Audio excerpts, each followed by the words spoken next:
Mais vous savez, il ne faut pas parler théoriquement des films. Il faut les faire, il faut les montrer, c'est tout. À mesure que les femmes se familiarisent avec la technique et la possèdent naturellement, on change aussi le cinéma. Moi, j'aime bien dire aux acteurs que j'entends le bruit de leurs pensées, comme si c'était des cric-crac de mécanique. Oui, je crois que de toute façon, il est difficile à notre époque de ne pas être influencé par le cinéma. Bonjour à tous et bienvenue dans 3 films, une émission Cinésphère. Bonjour Benjamin et bonjour Guillaume. Bonjour Mickaël, bonjour Benjamin. Aujourd'hui donc nous sommes avec le thème de Benjamin, donc la dernière de la carte blanche que j'avais faite, que j'avais lancée il y a 4 semaines de ça maintenant. Et on va repartir sur des thèmes plus normaux. Je précise, mais du coup c'est pas prochain. un thème que j'ai choisi, hein. J'ai été forcé non. de prendre ce thème parce que c'est toi qui as commencé quoi. Bien sûr. Voilà. Exactement. La prochaine fois, c'est à toi, Benjamin, de prendre un thème que tu forces les autres, du coup. Ouais. Avant tout ça, on va un peu parler de ce qu'on a vu avant. Et je vais commencer parce que pour une fois, j'ai vu des trucs. Ça y est, à chaque émission, je dis oui, j'ai pas le temps, je regarde que des films pour le podcast. Ça y est, je me suis un peu débarrassé de la rétrospective de Denis Villeneuve. J'ai déjà, parce que alors nous enregistrons, ça fait déjà un mois que Halloween est passé quand l'émission sera diffusée, mais nous enregistrons à peu près à Halloween. Donc avec mes enfants, nous venons de regarder pas mal de films d'Halloween. Alors j'ai revu, parce que je l'ai vraiment beaucoup aimé et j'ai voulu le montrer à mes enfants. Donc j'ai revu Paranorman, voilà, et j'ai toujours passé un très bon moment devant. J'aime beaucoup. Mes enfants ont beaucoup apprécié aussi. J'ai aussi eu le truc de regarder Casper, parce que ça fait très longtemps que je l'avais pas vu et j'ai voulu le montrer à mes enfants et j'avais très peur de le revoir. Je me suis dit, ça a sûrement très mal vieilli.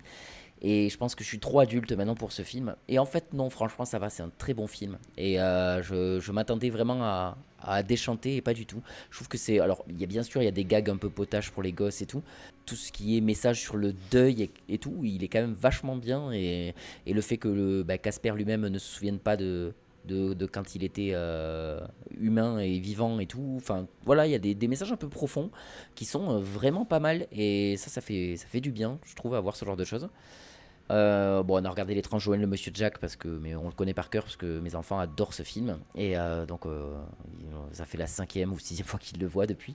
Et ils ont bon goût, hein. Ouais, grave. Il est vraiment super, hein, Ouais. L'étrange Joël, le Monsieur Jack. Je suis d'accord, il est bien en tout point, les musiques, l'histoire, l'animation. Ce qui est bien avec les stop motion, c'est que ça vieillit pas. Donc clairement, pour un truc qui est début 90, enfin non pas début 90, mais dans les années 90 quoi, c'est merveilleux quoi. C'est toujours aussi beau et aussi stylé. Voilà, et après, à part ça, je suis allé voir Kaamelott au cinéma. Kaamelott, le deuxième volet, et c'est aussi moyen que le premier volet. Voilà, tout le monde en fait tout un foin et en fait non, il y a pas grand chose qui va dans ce film, à part les dialogues qui sont toujours très très drôles et l'image qui est magnifique. Clairement, il y a plein de moments où je me dis putain, l'étalonnage et tout, c'est vraiment très beau, mais à part ça, il y a rien. Le rythme est chiant, l'histoire, il n'y a pas d'histoire. En fait, c'est 2h20 de rien du tout, parce que c'est le début de quête de tout le monde, et comme c'est un film en 2 parties, voilà, ça vaut pas le coup. Franchement, il aurait dû faire un long film de 3 heures et pas 2 films de 2h30. Parce que si c'est pour rien raconter, ça sert à rien. Voilà. Ensuite, j'ai regardé hier The Mortuary. C'est un DVD que Benjamin m'a offert, et donc pour mon anniversaire. Et dont j'avais entendu parler, un film dont j'avais entendu parler et tout, et je me suis dit putain, je suis content de... C'était un gros hasard parce que lui il pensait pas du tout que je pouvais connaître ce film, et en fait si, je voulais le voir et tout. Et j'étais vraiment content de le regarder hier. J'ai mis 6,5 sur 10, donc un petit 13, mais franchement, enfin pas un petit 13, un beau 13 quoi, parce que c'est sympa, mais donc grosse vibe... Evil Dead, j'ai envie de dire, mais version cabinet des curiosités. C'est-à-dire qu'en gros, c'est un film à sketch avec plein d'histoires d'horreur dedans et avec un fil rouge. Ok, ouais. Il y a quand même un fil rouge. Il y a une histoire après, pendant tout le long du film. Les histoires qui sont racontées, ça fait partie d'une histoire de base, quoi. Et jusqu'à la fin où il y a une conclusion à tout ça et tout. Et chaque segment, donc comme souvent avec les films à sketch, Il y a des segments un peu mieux que d'autres. Il y en a un que j'ai adoré, avec un personnage qui a sa femme qui est malade. Je crois que c'est mon segment préféré. C'est celui qui m'a fait le plus rire, tellement c'est de l'humour noir et voilà. Et après, bon, c'est un film qui souffre beaucoup de son jeu d'acteur. Je trouve que esthétiquement, c'est très très très coloré à la manière du giallo et tout, et ça fait très décor Ikea, tu sais, tu sens que tout est fake en fait. Il n'y a pas un seul truc qui... Ah oui, je vois, ouais. Ça fait un peu moche et j'aime pas trop ce genre de choses. Ça fait vraiment grand guignol et voilà, c'est le seul truc que j'ai pas aimé. Et en fait, je pense que ce qui me manquait le plus pendant tout le film, c'était des potes et des bières. Parce que je crois que c'est clairement ça. Parce qu'il y a des moments où je rigolais, je disais putain, j'ai envie de faire... Il n'y a personne, je suis tout seul en fait.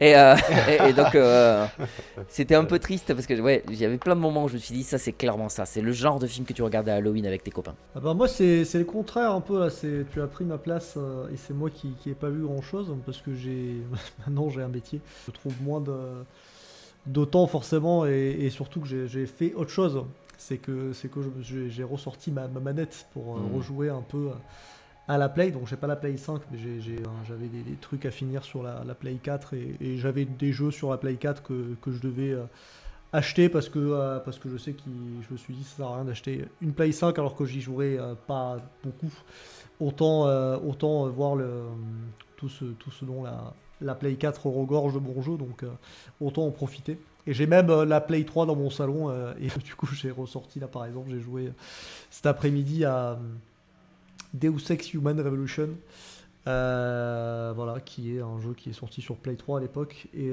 qui est un RPG en mode cyberpunk. Et j'ai acheté aussi il y a la semaine dernière Mafia Trilogy, donc les 3 Mafia qui ont été refaits en HD pour la Play 4. Donc le 1 ils l'ont refait vraiment à fond avec des nouveaux graphismes et tout. Le 1, le 2 ils ont juste lissé un peu les graphismes, mais bon ouais.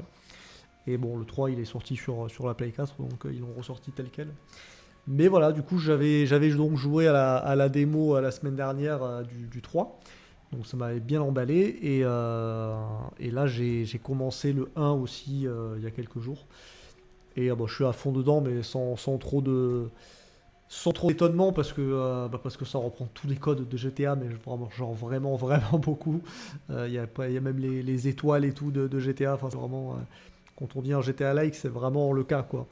Et du coup, moi, ça me plaît. Et en plus, l'époque est super soignée. Enfin, l'environnement, l'atmosphère et tout de Chicago de 1930, c'est quelque chose qui me plaît beaucoup. Et du coup, qui me donne aussi envie de revoir des films de gangsters, voilà. Parce que du coup, c'est évidemment une trilogie qui est très cinématographique, qui s'inspire de beaucoup de films et tout, on le sent. Et du coup, ça donne envie de revoir des films, de voir de nouveaux films. Je sais que par exemple, à cette période-là, alors je crois que c'est un film que j'ai vu, mais genre il y a très longtemps, ou alors je l'ai pas vu entier, je sais pas, mais c'est les Incorruptibles du coup, avec Al Capone. Ah bah là, t'es en plein dedans. Donc celui-là, j'aimerais bien le revoir. Et non, sinon, du coup, j'ai vu les 3 films pour le podcast et voilà, je continue quelques séries. J'ai fini l'animé Demon Slayer, j'ai vu le film au ciné et là du coup je me suis remis à My Hero Academia et voilà, j'ai fini ma petite série, ma mini-série sur les drogues utilisées comme médicament aussi là, un voyage au fin fond de l'esprit, un truc comme ça sur Netflix qui était intéressant, voilà. Et hier soir j'ai commencé un épisode de la dernière saison de Mirror's Edge aussi, Black Mirror. Black Mirror. Oui, Mirror's Edge, il est matrixé par les jeux vidéo. Ouais, là, c'est un jeu vidéo que j'ai beaucoup aimé aussi, que j'aimerais revoir. Ouais, j'adore Mirror's Edge, c'est trop bien. Ouais. Black Mirror, rien d'étonnant, très bon épisode que j'ai vu hier soir. Je sais pas si tu les as vus toi, Guillaume. Ouais, moi j'ai fini, c'est celui avec les petits, avec l'ordinateur et le code là. Ouais. Enfin, les petits canards. La foule là, ouais. C'est ça, les petits persos que tu dois faire vivre et tout. Donc vraiment une très fin, cool. Une fin assez particulière, mais pourquoi pas. Hein. Ouais, là on est sur une bonne grosse fin ouverte. Mais de l'autre côté, quand il y a eu la fin qui est arrivée, je me suis dit, est-ce que c'est pas mieux que ça? Parce que du coup, ça. Je Déjà, pense, ça aurait oui. fait que l'épisode aurait duré très longtemps. Mais voilà, j'aime bien moi, ce genre de fin. Donc voilà, c'est à peu près tout pour moi. Et toi, Guillaume? Et toi, Très Guillaume? bien. Eh bien, ça tombe bien que tu demandes, Benjamin, parce que j'ai vu quelque chose récemment. Non, récemment, il y a un pote qui est venu à l'appart, un pote de ma copine, et il nous a dit j'ai trop envie de vous montrer un film d'horreur, il est trop bien. Je l'avais vu avec ma meuf à l'époque, et elle avait fait des cauchemars, elle voulait pas être laissée toute seule après, tellement elle avait eu peur et tout. Donc je me suis dit waouh. En vrai, non, je me suis pas dit waouh, je me suis dit aïe, j'ai peur d'être un peu déçu. Et en vrai, ouais, hein, je pense que j'ai bien fait de me prémunir, on va dire. Parce que j'ai regardé Incantation, qui est un film taïwanais de 2022, voilà. Et je trouve qu'il y avait vraiment du potentiel dedans. Et le problème, en fait, c'est qu'il se passe pas grand-chose. Il s'inspire beaucoup, j'ai l'impression, de Paranormal Activity. Parce que c'est un found footage en 2022. Et oui, ça existe. Et en fait, le problème, c'est que, ouais, déjà, j'ai un peu du mal avec le found footage parce que ça rajoute des... Enfin, moi, l'immersion, elle marche pas de ouf, en fait, dans les found footage. À la limite, Rec, éventuellement, ça marchait un peu, mais même, je trouve pas ça crédible, tu vois, parce que tu dois filmer tout ce qui est un peu intéressant et les mecs, ils sont en danger et puis ils arrivent quand même à cadrer, genre, pourquoi vous approchez de moi avec un couteau? Ah, mais vous êtes en train de me poignarder. Attendez, je vais faire un plan d'ensemble. Voilà, là, il perfore le foie, là, regardez. Il y en a quelques-uns qui sont plutôt bien gérés. C'est vrai que je suis d'accord avec toi, j'ai souvent ce truc de me dire ça colle pas trop. Genre The Visit. Mais bon, après, The voilà, Visit, faut rentrer dedans. C'est un bon exemple, je trouve. Mais en tout cas, en vrai, ça m'a pas... Je sais que Chronicle aussi, c'est pas forcément un chef-d'œuvre, même si j'avais bien aimé. Chronicle, ouais, ça allait. Ouais, il était bien. Mais le côté, j'utilise mes pouvoirs pour donner des plans de caméra, je me suis dit... Ouais, ça c'est intéressant. Ça révolutionne pas le truc, mais c'est intéressant. Le problème, c'est que là, ce sont des gens un peu random, hein, qui n'ont pas de super pouvoirs. Et non, en gros, c'est un film, ouais, il y a vraiment une vibe Paranormal Activity, hein, je sais pas si vous les avez vus, mais... J'ai vu que le premier. Enfin, bon, je vais pas faire tout le résumé, mais il y a un truc qui est intéressant quand même dans le film, c'est que en gros, il y a une secte dans la forêt qui fait des prières tous les jours pour contenir le mal qui est derrière une porte dans un hôtel. Et en fait, les héros, on va dire, enfin, c'est plus une héroïne, mais elle fait partie d'un groupe de Ghostbusters, mais sur Internet. Donc, ils font des vlogs où ils s'amusent à faire les chasseurs de fantômes et tout, et là ils disent « Ah, on a entendu parler de cette légende, on va y aller, ha. » Et puis ils profanent l'hôtel, ils ouvrent la petite porte, ils vont dedans, et c'est qu'à la fin qu'on comprend ce qu'il y a vraiment dedans. Et en fait, le problème, c'est que je trouve qu'il y a vraiment un truc qui marche bien, il y a ce côté un peu comme la porte dans La Nonne, c'est Finite hic Deo, ou les trucs comme ça. C'est que c'est vraiment subtil, et il y a une iconisation d'un lieu un peu nul comme ça. Et surtout, pendant tout le film, t'es là, genre, mais qu'est-ce qui s'est caché derrière cette porte? Tu sais qu'il y en a qui sont rentrés, il y en a un qui est mort dedans et l'autre qui est ressorti complètement traumatisé avant de se suicider. Et tu te dis, waouh, et en fait, c'est qu'à la fin que tu vois le footage, du coup, de ce qui s'est passé là-dedans. Et en vrai, ouais, il y a un côté intéressant, mais ouais, je sais pas, ça a pas trop pris sur moi, ça a pas très bien marché, c'était un peu trop perché et le rythme est vraiment bizarre. L'histoire, elle est racontée, c'est pas linéaire et ça, j'ai vraiment du mal, surtout dans un found footage, parce que du coup, t'es complètement perdu. T'es là, attends, pourquoi on passe de là à là? Qui sont ces gens-là? Et en fait, j'ai mis du temps à comprendre que les héros, c'était en fait eux plus jeunes qui allaient dans la secte et après elle qui avait eu un enfant, etc. Enfin bref. Surtout que j'ai un peu l'impression que c'est contre-productif une narration linéaire dans un found footage. Enfin, parce que t'es censé faire ton film, mais après tu retrouves le film, et c'est. C'est ça. T'es pas censé avoir. C'est ça qui est un peu bizarre, c'est juste qu'ils se sont filmés à ce moment-là, et après ils ont remis la caméra. Et puis il y a une histoire un peu de cassette hantée où tu te suicides après l'avoir regardé, donc c'est vraiment The Ring aussi. Enfin, tu sais, ils ont un peu pioché partout. Un gros pêle-mêle, ouais. Voilà, c'est un peu ça. Mais du coup, le résultat est un peu brouillon et pas incroyable, mais il y a un petit truc quand même. Donc j'ai mis 5 sur 10 au film, parce que, en plus il est un peu long, je crois. Mais voilà, c'est pas catastrophique non plus. J'ai revu, et ça je suis très heureux, j'ai montré les Die Hard à ma copine et à sa sœur. Et il faut savoir que, par exemple, voilà, je parle de ma vie privée, mais ma meuf, je lui dis « Ah, j'ai un film à te montrer de 2010 ». Elle fait « Waouh, le truc, c'est un fossile, une antiquité ». Et je fais « Ah, alors, j'ai pas que des bonnes nouvelles, ma chérie ». Et là, du coup, j'ai dit, oh, Die Hard, c'est un super film d'action, c'est un des films qui m'a le plus marqué d'action de ma vie et tout. Et j'étais là, fête qu'elle ne me demande pas l'année pour que je puisse les surprendre. Parce que je trouve que Die Hard, tu sais que c'est les années 80 juste à cause des décors et des bagnoles, des trucs comme ça. Mais en vrai, je trouve qu'il est... il vieillit c'est pas. incroyable Ouais, à quel clairement. point il vieillit pas et puis il est précurseur en fait. Du coup, je leur ai montré et là, c'est au début du film, ils font oh là, mais quelle année ça? Je fais 1988, quoi? Mais quoi? Mais oh là là! Et puis ils étaient là, et puis sa sœur en plus était là, non, moi j'aime pas les films d'action, c'est chiant parce que c'est toujours la même chose. Et en fait, je me rends compte que leur culture cinématographique, malheureusement, c'est sur ces dernières années. Et je fais, c'est normal que les films d'action, ça te fasse chier parce que, voilà, comparé à il y a 40 ans, les films d'action, alors attention, peut-être un petit pré-shot d'un autre podcast. Voilà, je vais pas épiloguer, mais Die Hard est trop bien. Piège de cristal, en tout cas. Elles ont aimé quand même, du coup Et elles ont beaucoup aimé, ouais. Ah. Donc j'étais là, yes, c'était une grosse victoire pour moi. Du coup, le lendemain, on a regardé 58 minutes pour vivre. Malheureusement, sa sœur s'est endormie à même pas la moitié du film. Mais ma copine a quand même bien aimé. En même temps, c'est pas le meilleur, bonne nouvelle. le 2, du coup. Non, mais c'est le 3e meilleur, je pense. Donc voilà. Parce qu'après, il y a le 4 et 5, donc c'est normal. Le 5 seulement. Le 5 seulement. Je ne veux rien savoir. On a regardé le 3 après, qui pour moi est au niveau du premier, mais il est excellent. J'ai jamais vu les 4 et 5, mais le 5 est mieux que le 4 ? Absolument pas. Non, le 5 est épouvantable. Ah oui, d'accord, ok. Non, c'est vraiment film d'action. C'est avec son fils, c'est avec Jay Courtney, ouais. Voilà. En vrai, le 4, vraiment... j'avais passé un bon moment dans le côté. Mais il est trop bien, le 4.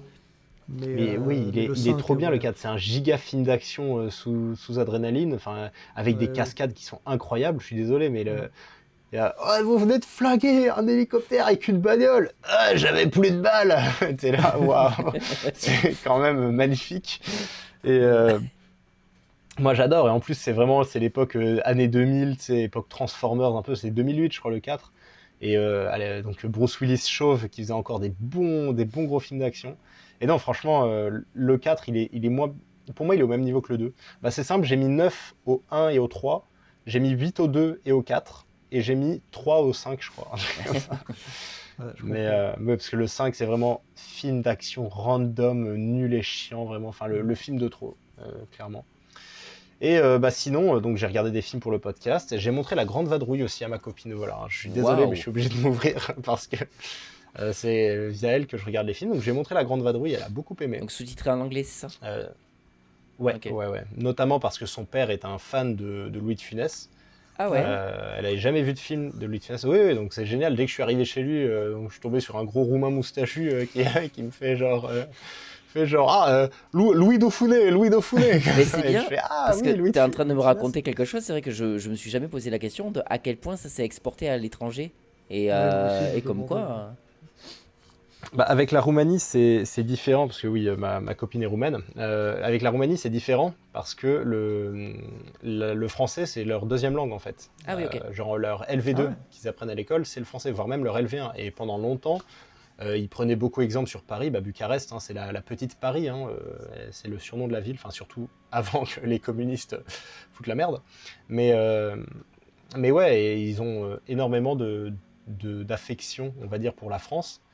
Et c'est ça qui est cool, c'est que ils ont tous appris le français. Donc la phrase que j'ai le plus entendue depuis que je suis là-bas, c'est les gens qui me disent « Ah, j'ai fait 8 ans de français, je suis incapable de dire une phrase. » Je dis « Ça m'étonne pas, c'est normal. » Mais oui, il y en a pas mal qui parlent français, donc c'est cool.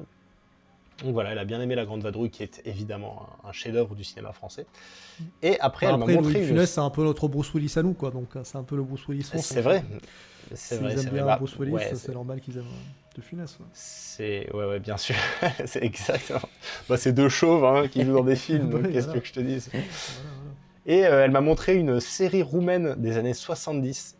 Voilà, donc aïe. Alors là, je suis désolé Mickaël, mais j'ai trouvé encore mieux que toi, qui me dégote des films pas possibles.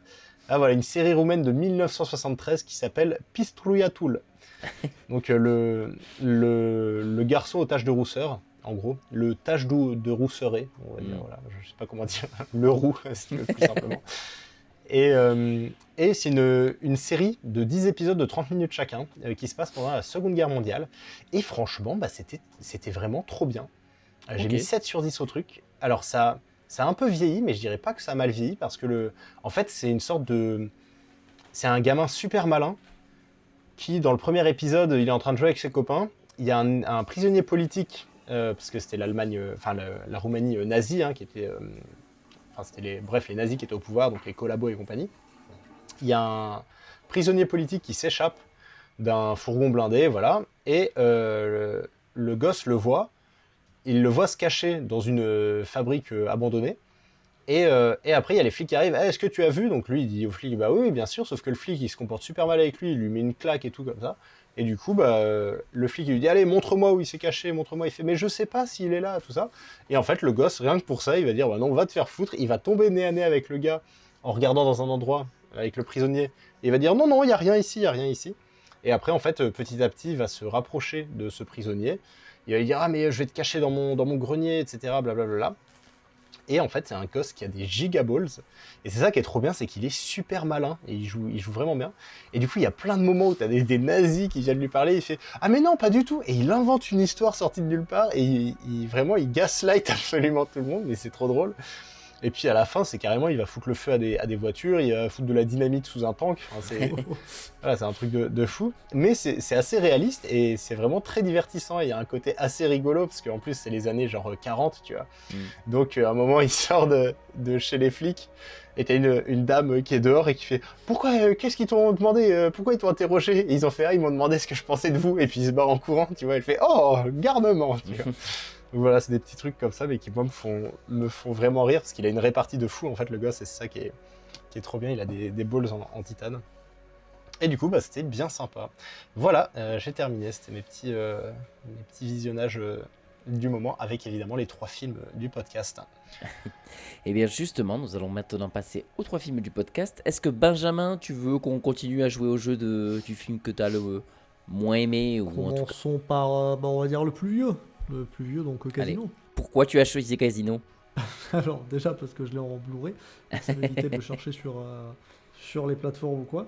Mais justement, je l'avais acheté en Blu-ray parce que c'est un film que j'ai beaucoup aimé la seule fois où je l'ai vu. Parce que je l'avais vu qu'une fois, là c'est la deuxième où je l'ai regardé pour le podcast. Et je l'avais découvert au cinéma pour une rediff et j'avais beaucoup aimé. Et donc, film de Martin Scorsese avec De Niro et Sharon Stone. Et voilà, si on aime De Niro, si on aime Scorsese, tout ça, là, c'est à peu près beaucoup d'ingrédients des films de Scorsese et tout, donc je pense on ne peut pas être déçu. Sachant que j'ai eu au début, je pensais que j'aimais pas les premiers films que j'ai vus de Martin Scorsese. Je me suis dit, tiens, ça a l'air de pas trop accrocher avec moi. Et en fait, plus je suis devenu cinéphile, plus j'ai revu ces films et je les ai revus beaucoup à la hausse. Comme Les Affranchis par exemple, la première fois où je l'ai vu, j'ai trouvé ça long. Tu dis ça, je Tu suis les as d'accord. vus à Laos, mais qu'est-ce que tu faisais en Afrique? Faudrait que... À Laos, mais non, même pas, c'est Lagos, non, c'est un pays le Laos. J'ai raté ma blague, merde.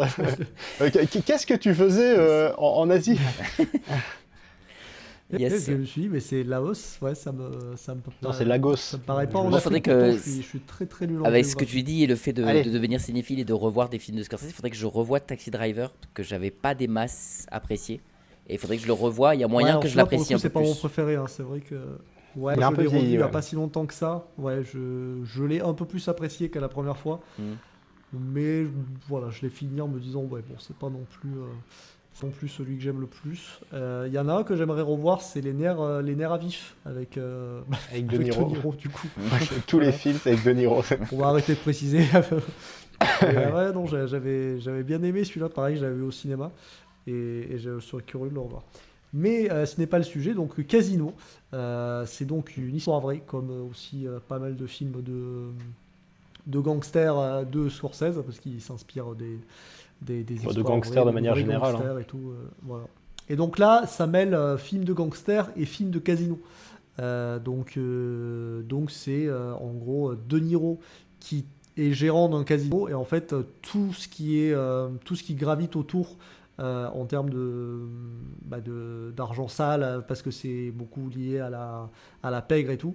Et du coup, voilà, ça te montre De Niro qui est à la base pas trop dans ce délire de mafia et tout. Mais du coup, tout ce qui tourne autour de lui, avec l'argent et tout qui rentre et qui sort, c'est que des mafieux. Et notamment Joe Pesci, qui est du coup le deuxième perso principal, hein, en gros, et qui est très important. Et lui, qui pour le coup est un gangster à fond. Et d'ailleurs, je suis désolé, hein, je te coupe juste 2 secondes, parce que j'ai peur d'oublier, mais moi, la relation De Niro, Joe Pesci, elle m'a beaucoup fait penser à la relation Ben Affleck, Jeremy Renner dans The Town.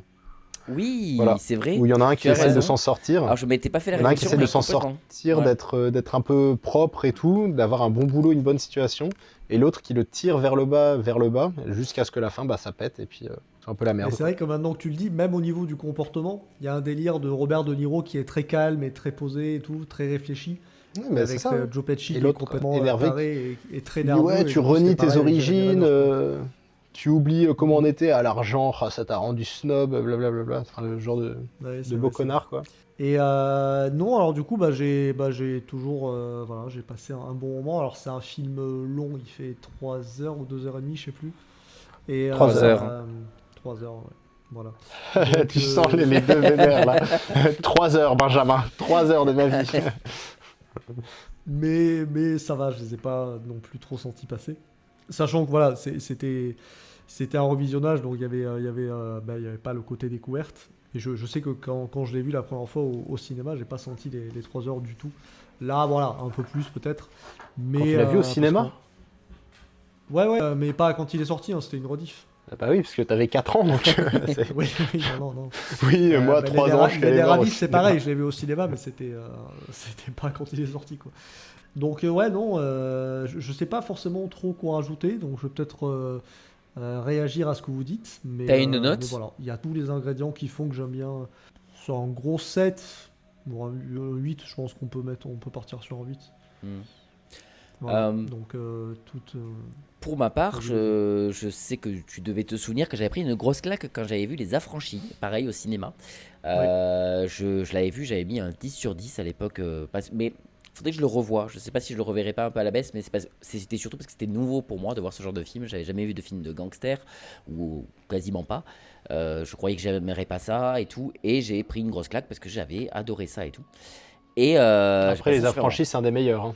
Ouais, clairement, il est génial. Et, Dans évidemment. ce genre-là, c'est Mais un chef-d'œuvre. justement, avec Mafia Blues aussi. je me suis dit que. Mais pour de vrai, il faut que je le voie, J'ai ma pas la femme. ref. Je suis sûr qu'il me plairait. Mais, Mais il est très bien, je fais la ouais. vanne, mais c'est un très bon film. Enfin, moi Carrément. j'aime beaucoup. Mais ouais, non, donc, tout ça pour dire que je partais quand même plutôt bien avec Casino, en me disant, je pense que j'ai quand même plutôt apprécié, parce que j'aime beaucoup Les Affranchis et qu'on reste un peu dans le même genre d'univers et tout. Et en fait, alors, j'ai bien aimé. J'ai pas senti les 3 heures non plus, même si il y a un moment j'ai mis pause pendant un quart d'heure pour aller faire autre chose et tout. Et j'ai repris, j'ai fait un peu une entracte quoi. Mais voilà, j'ai pas senti les 3 heures, je me suis pas ennuyé du tout devant le film.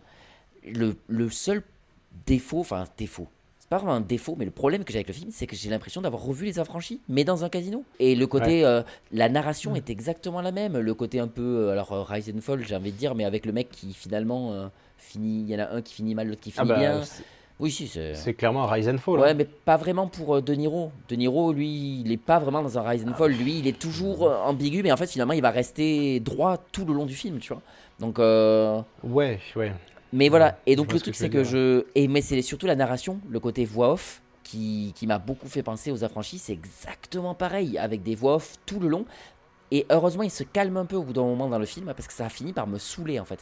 On les entendait trop en voix off, beaucoup trop, et ça commençait c'est à me l'exposition, péter ouais. Ah ouais, mais l'exposition de 1 heure et 1 heure et demie quoi. C'était Oui, vraiment. c'est un film de Scorsese, donc ouais, normal, c'est sûr. mais oui, je suis d'accord. Et c'était un peu trop long et en plus bon tu passes de 2 voix off donc il y a que 2 voix off, enfin il y a que 2 voix off, c'est déjà quand même assez impressionnant d'avoir 2 voix off dans un film et t'as le point de vue donc de Niro Pesci, et de Pesci et donc du coup tu vois vraiment leur façon de voir les choses à chacun l'un et l'autre et tout et donc c'est Ce qui est intéressant. marrant, c'est que d'ailleurs, des fois, ils se répondent. Ça, c'est Oui, original c'est vrai. aussi. Parce que Ouais. d'avoir 2 voix off, déjà, c'est original, mais le fait que il y a vraiment ce truc où t'as l'impression qu'ils sont tous les deux dans une pièce Et qui et raconte racontent l'histoire et que C'est des vrai. fois t'as Joe Pesci qui répond ouais bah, j'étais censé faire quoi, tu vois, et puis après Ouais. il répond et il continue. Ouais, ben C'est voilà, sympa. ça c'est sympa. Et mais voilà, après, voilà, j'ai juste eu un peu l'impression d'avoir une redite des Affranchis un peu moins bien. Donc j'ai pas des masses. Enfin, voilà, j'étais pas à fond dedans. C'est un très bon film, je pense que je passe sur un 7, moi. Mais je suis pas non plus subjugué. Par contre, un truc à noter, c'est que je pense que ça faisait longtemps que j'étais pas tombé sur ce que je considère être un personnage Oui, détestable, Évidemment. Sharon Stone. Qu'est-ce que j'avais oui, envie de la tuer du début à la fin. Je me disais, mais quelle connasse. Elle m'a fait penser, alors c'est pas du tout dans le même genre, mais c'est le même genre de détestation que j'ai. Skylar Grey. Non. Skylar Grey, non, n'importe quoi. Skylar Ah, White. ouais, alors oui, alors un peu, mais pas vraiment, parce que Skylar, je peux un peu comprendre ses motivations. Je trouve que beaucoup de monde la déteste pour pas grand chose. Mais, Ah, non, je la supportais pas. Hein. mais le truc, c'est Elle que. m'a quasiment gâché la série. Ouais. Ah ouais, moi non, quand même. Moi, je comprends aussi qu'elle pète des câbles quand t'as Walter qui se victimise pendant tout le long, qui dit je fais tout ça pour ma famille, alors qu'en fait, il fait ça que pour son cul. Au bout d'un moment, faut arrêter les conneries, quoi. Elle a raison aussi de péter des câbles. Bref. On pourrait refaire une spéciale Breaking Bad un jour si vous voulez. mais non, elle m'a fait. Non, alors c'est pas du tout le même genre de personnage, mais je l'ai détesté autant que Percy dans la ligne verte, quoi. Vraiment, c'est le genre de petite pute où tu te dis, mais tout ce que tu fais, c'est pour détruire la vie des autres. Tu es horrible. Tu es une horrible personne. Je ne veux jamais te rencontrer. Et je veux que tu meurs, en fait. Parce que dès que tu croises quelqu'un, c'est pour vraiment être la pire des connasses avec cette personne. Elle est méchante avec tout le monde. Elle n'est pas une seule fois bonne. Et putain, il n'y a pas... Mais c'est ça, parce que c'est horrible. C'est très vieux, Breaking Bad. Ça fait des années que je l'ai pas vu, donc voilà, je sais que Skylar revient des fois dans les personnages détestables et tout. Mais de ce que je me souviens, c'est quand même, elle est détestable, mais genre elle est quand même, elle se bat contre des gens méchants aussi, enfin contre des bad guys et tout. Alors que du coup, je crois me souvenir qu'elle a au fond un bon fond, dans le sens où voilà, elle est quand même, enfin elle est rangée et tout.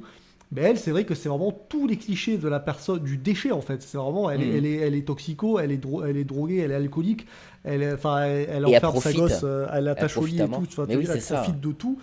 Il y a vraiment rien. Tu prends tous les défauts que peut avoir un être humain, cette personne-là, quoi. C'est quand même. Et du coup, c'est vrai que j'ai pas vu des masses de films avec Sharon Stone, mais ça m'a bluffé. Je me suis dit, putain, mais elle est trop forte en fait, Sharon Stone, parce qu'elle a réussi à jouer un personnage et de camper un personnage aussi détestable, bravo, quoi. Parce que faut y aller dans ta carrière. Et même, je sais qu'à un moment du film, quand on arrivait à la fin, j'en étais presque à. C'est très rare de ça, parce que des fois, il y a des personnages détestables. T'en as tellement marre, tu veux que le film s'arrête parce que tu veux plus les voir. Et elle m'exaspérait tellement que je voulais quand même voir ce qui lui arrivait. Et du coup, c'était presque à la fin, elle qui me tenait en haleine et qui me donnait envie de voir la fin du film. Enfin, j'en étais pas là, hein. Je dis pas que je voulais arrêter le film, mais voilà, c'était un des trucs qui fait que je me dis, mais comment ça finit et comment tu finis surtout. J'ai envie que tu meurs, donc je veux voir ça de mes propres yeux. Surtout que c'est un peu... Ou que tu finisses mal, je sais pas, mais... C'est un peu ça, le film est coupé un peu en deux parties en fait. La première partie, on disait c'est l'exposition, expliquer un petit peu tout l'univers de tout le monde, et la deuxième partie c'est elle, quoi. C'est clairement elle qui fout sa merde partout. Ben voilà pour mon avis. C'est un film qui est bien. Et on va passer à Guillaume. Alors, je pense que du coup, on s'entendra plutôt bien, puisque moi j'ai mis 8 au film. Alors je pense, voilà, c'est un petit 8, mais bon, ça reste quand même une très bonne note. Et j'ai passé un très bon moment, je m'attendais complètement à ça, et j'ai pas été déçu. C'est un film que j'avais envie de voir depuis très longtemps, mais c'est vrai que les 3 heures, elles me refroidissaient un peu.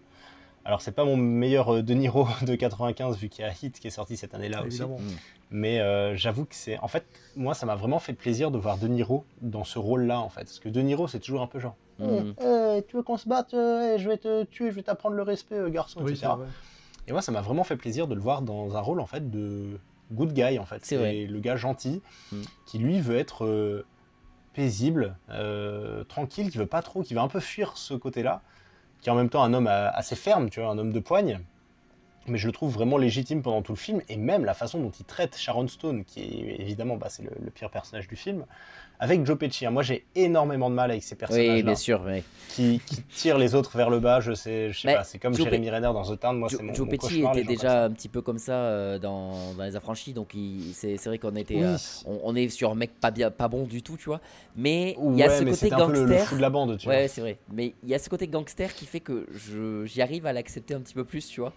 Elle, Sharon Stone, je sais pas, c'est peut-être un côté masculiniste, j'en sais rien, mais elle m'a pété les couilles, quoi. Mais c'est pas. Après, c'est fait exprès. Mais non, je déconne. Mais je déconne, évidemment. Genre, ouais. Est-ce que je serais pas un peu misogyne parce que la mère attache sa gosse au lit ouais, non, je suis peut-être misogyne. Non, c'est fait exprès pour que tu la détestes. Mais c'est bien fait, c'est bien, très très bien écrit ce personnage. Ah oui, non, mais c'est un personnage qui est horrible. Mais Joe Pesci, je trouve, dans Les Affranchis, ouais, c'est plus le fou de la bande, ouais, c'est ça. Donc c'est tous un peu des raclures, tu vois, dans la bande. Donc ça va parce que lui, c'est un peu le chien fou, tu vois.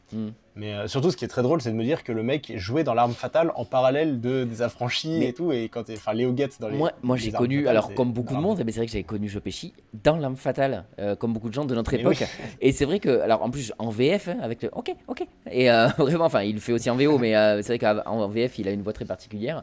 Et le truc c'est vrai que j'ai toujours connu Joe Pesci en mode rigolo, et c'est vrai que de le voir maintenant comme dans quoi il a été réellement connu, c'est-à-dire jouer des psychopathe, clairement. Tu fais waouh, ok, c'est ça Joe Pesci en fait, pour de vrai. C'est fou. Et puis, j'ai trouvé que c'était très sympa. C'est vrai que la narration au début, la voix off, ça m'a un peu saoulé. Mais je sais pas, je suis rentré assez facilement dans l'histoire. Je l'ai trouvé un peu long quand même, le film, au bout d'un moment. Mais j'étais curieux de voir ce qui allait se passer. J'étais un peu déçu. Je me suis dit, super, on nous montre qu'il va mourir dès le début. En fait, non, voilà, il meurt pas vraiment. Bon, c'est vrai que vu comment c'est fait, toute la bagnole, elle explose complètement. Et quand on te dit, en fait, je suis pas mort dans la voiture parce qu'il y avait une plaque en métal sous le siège ou je sais pas trop quoi, t'es là. Ouais, vraiment, c'est un peu niveau Indiana Jones dans un réfrigérateur. Même au niveau de la scène d'explosion, je crois que ce film est réputé pour cette scène-là, justement, pour le côté où les gens ne comprennent pas pourquoi c'est aussi mal fait. Parce que même en termes de montage, on voit le mannequin, tu sais, le mannequin en plastique de Niro, et c'est assez... En fait, c'est pas forcément une question parce qu'on est dans les années 80, donc les gens sont d'accord pour dire que c'est ok qu'il n'y ait pas des CGI des CGI de ouf et tout, mais là, je sais que c'était notamment le fossoyeur du film qui parlait de cette scène dans une de ses vidéos, et il disait c'est juste une question de montage où genre tu fais quelques frames avant, tu vois, et tu cuts l'espèce de gros plan sur le mannequin en plastique qui bouge pas là, et parce que là c'est flagrant quoi. Et mais là du coup on sait pas, ça fait partie des petits mystères comme ça qu'on a dans des films hyper cultes et hyper... Ça m'a rappelé beaucoup Fast and Furious quoi. On te fait exploser quelqu'un dans une voiture et après on te dit non en fait il était pas mort parce qu'il a réussi à s'échapper. Alors je trouve que c'est quand même moins gros que dans Fast and Furious oui, parce que bien sûr. c'est terrible. Mais non mais bien sûr je chipote un peu avec ça. Mais en tout cas, l'histoire, je l'ai trouvée vraiment intéressante, et surtout, à chaque fois se dire que c'est une histoire vraie, quoi. Il y a vraiment des mecs qui ont fait ça. Tu te dis, mais Las Vegas, c'est vraiment la ville la plus pourrie du monde. Enfin, pourrie dans le sens pourrie par le fric et où les gens. Ma mère, elle y allait là récemment aux États-Unis. Elle est passée par Las Vegas et elle m'a dit, mais elle est horrible cette ville. Il y a des haut-parleurs dans la rue constamment qui passent de la musique. Des trucs comme ça, il fait une chaleur de plomb évidemment, et c'est la surconsommation au possible. Oui, bien sûr, c'est cool. Vraiment la ville la plus superficielle du monde, quoi. Et c'est vrai que voir tous les mecs, pareil, j'ai bien aimé la scène, ça m'a beaucoup fait penser forcément aussi à Las Vegas 21, qui est un film que j'aime beaucoup. La scène où il chope le gars en train de tricher, là, les deux gars en train de tricher, et qui lui casse la main, et puis même là, je trouve que Robert De Niro, il est cool, tu vois. Parce que bon, il lui donne la leçon de sa vie, mais tu vois, il va pas aller lui mettre une balle dans la nuque ou un truc comme ça. Donc je trouve ça assez bien et surtout assez réaliste en fait finalement à mon avis à Las Vegas, ça doit être ça. Et puis il y a plein de petits mecs qui doivent arriver en mode je suis trop malin, je vais les niquer et tout. Et en fait pas du tout. Donc j'imagine que ce sont des cas qui se sont beaucoup produits. Et c'est vrai que ça fait du bien de voir un peu un happy ending comme ça, parce que Joe Pesci il meurt. Sharon Stone, elle meurt, donc c'est cool. Pareil, je m'attendais pas du tout à voir comment il s'appelle, Purée, mais comment il s'appelle le gars là qu'on Je a sais vu pas. dans Vidéodrome. Ah oui, bien sûr. James Wood. Oui, James Wood. James Woods, Et merci. oui, ça. c'est vrai, j'avais oublié. Je l'aime bien en fait, je l'ai pas vu dans beaucoup de films lui, mais au final, plus je le vois et plus j'aime bien sa tête et son jeu. Moi, je l'ai découvert dans Scary Movie 2, Ben oui, dans forcément. le prêtre là, qui a bouffé du chili, donc forcément, c'est très dur pour moi. Ouais, que À moi, chaque fois que je le vois, je pense à cette scène. moi c'est dans Virgin Suicide. Donc, il joue le papa des Ah filles. oui, c'est le père de famille aussi, ouais. Ah Ouais, c'est vrai. putain, ah c'est vrai.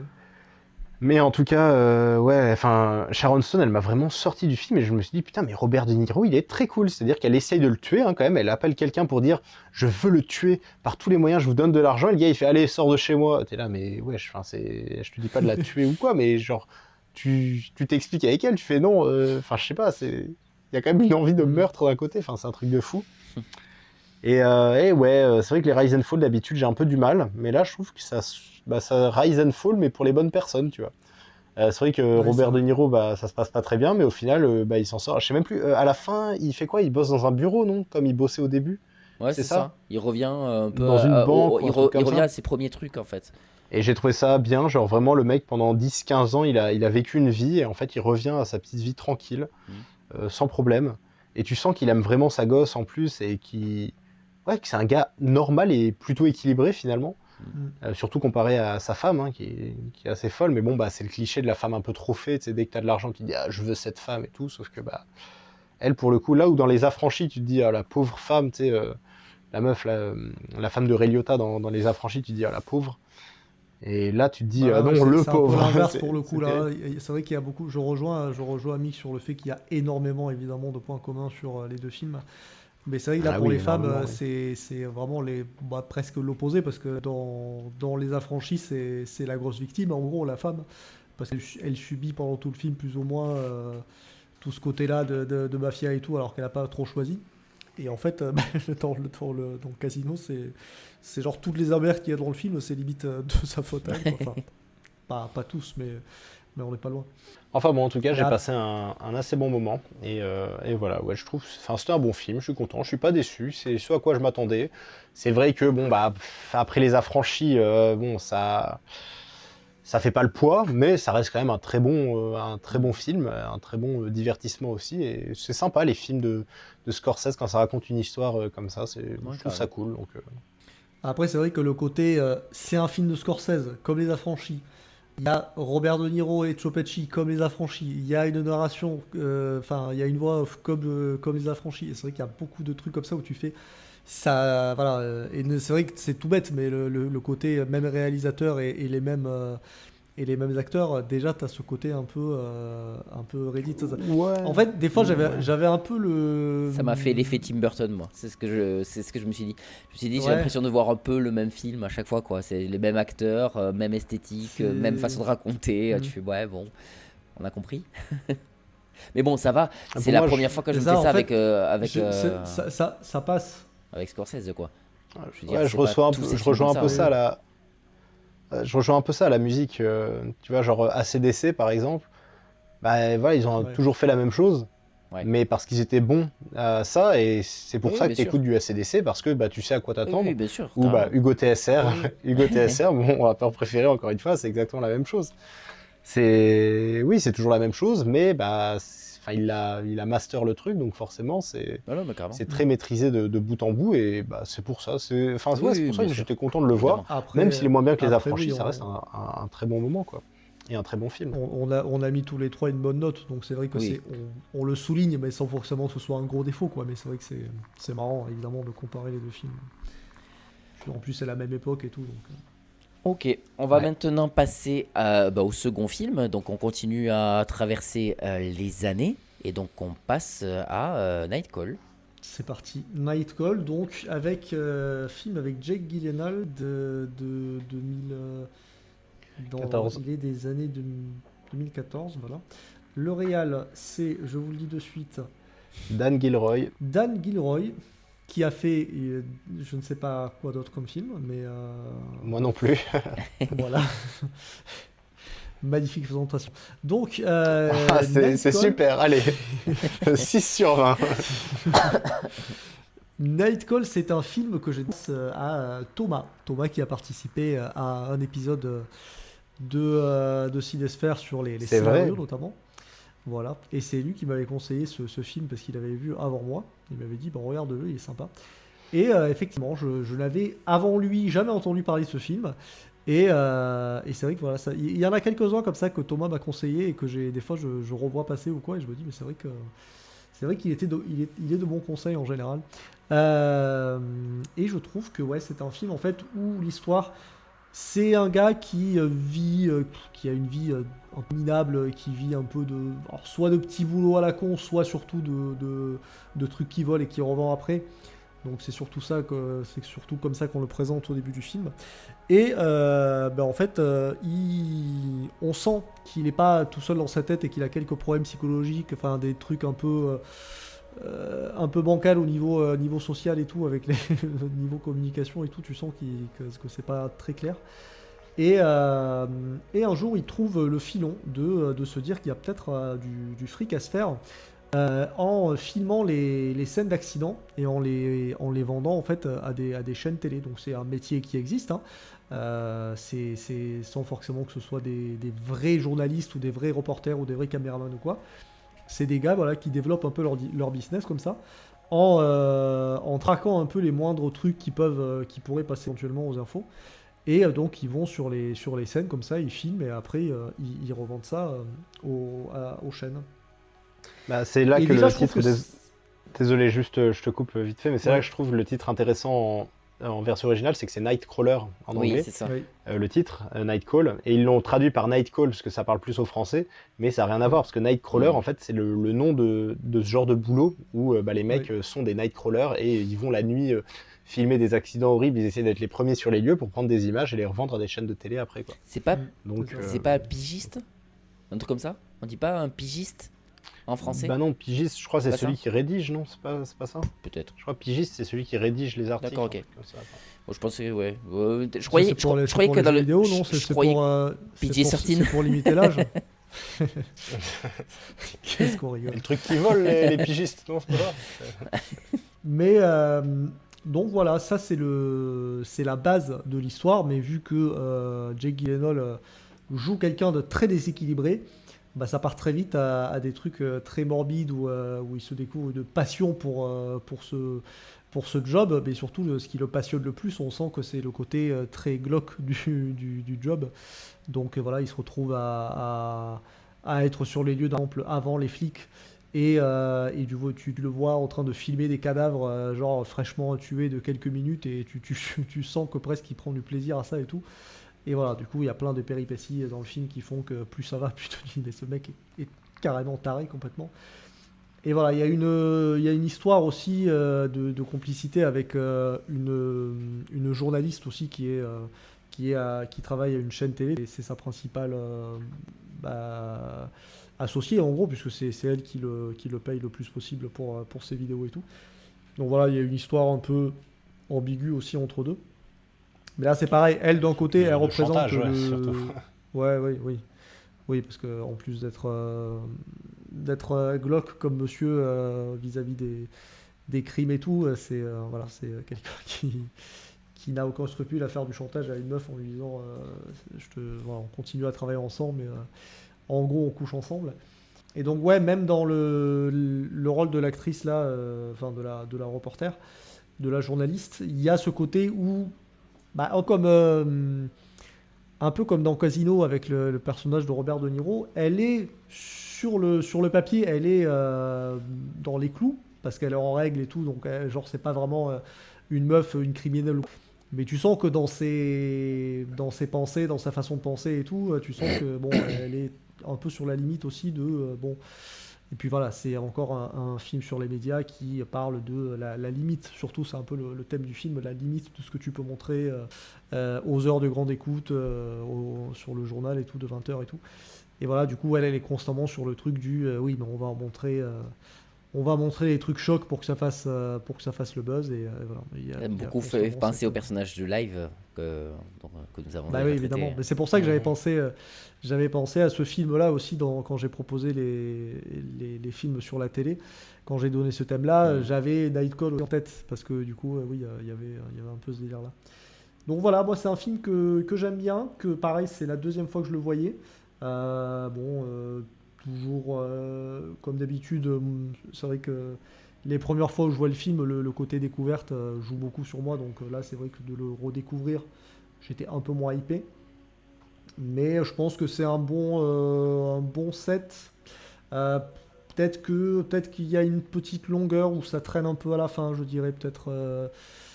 Alors je sais pas si c'est sur la fin ou si c'est avant la fin qu'il y a un petit ventre mou, mais je sais qu'il y a un petit moment où je sais pas, petit flottement peut-être où je me suis dit peut-être qu'il aurait pu faire 1h45 ou un truc comme ça.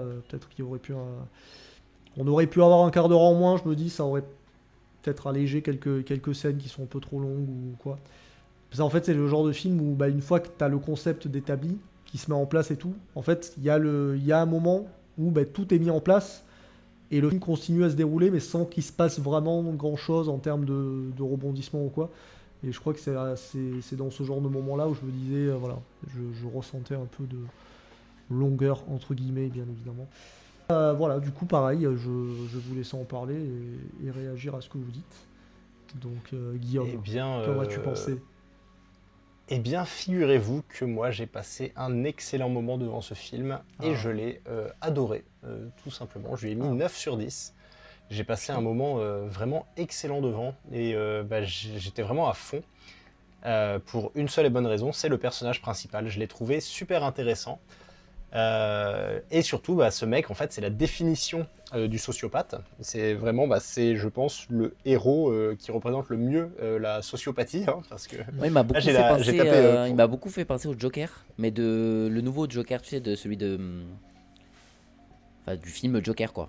Joaquin Phoenix. De Joaquin Phoenix. Ah oui, oui. Ce côté-là, bon, avec le côté fou et psychopathe, comment on dit, quand tu as des visions et tout là.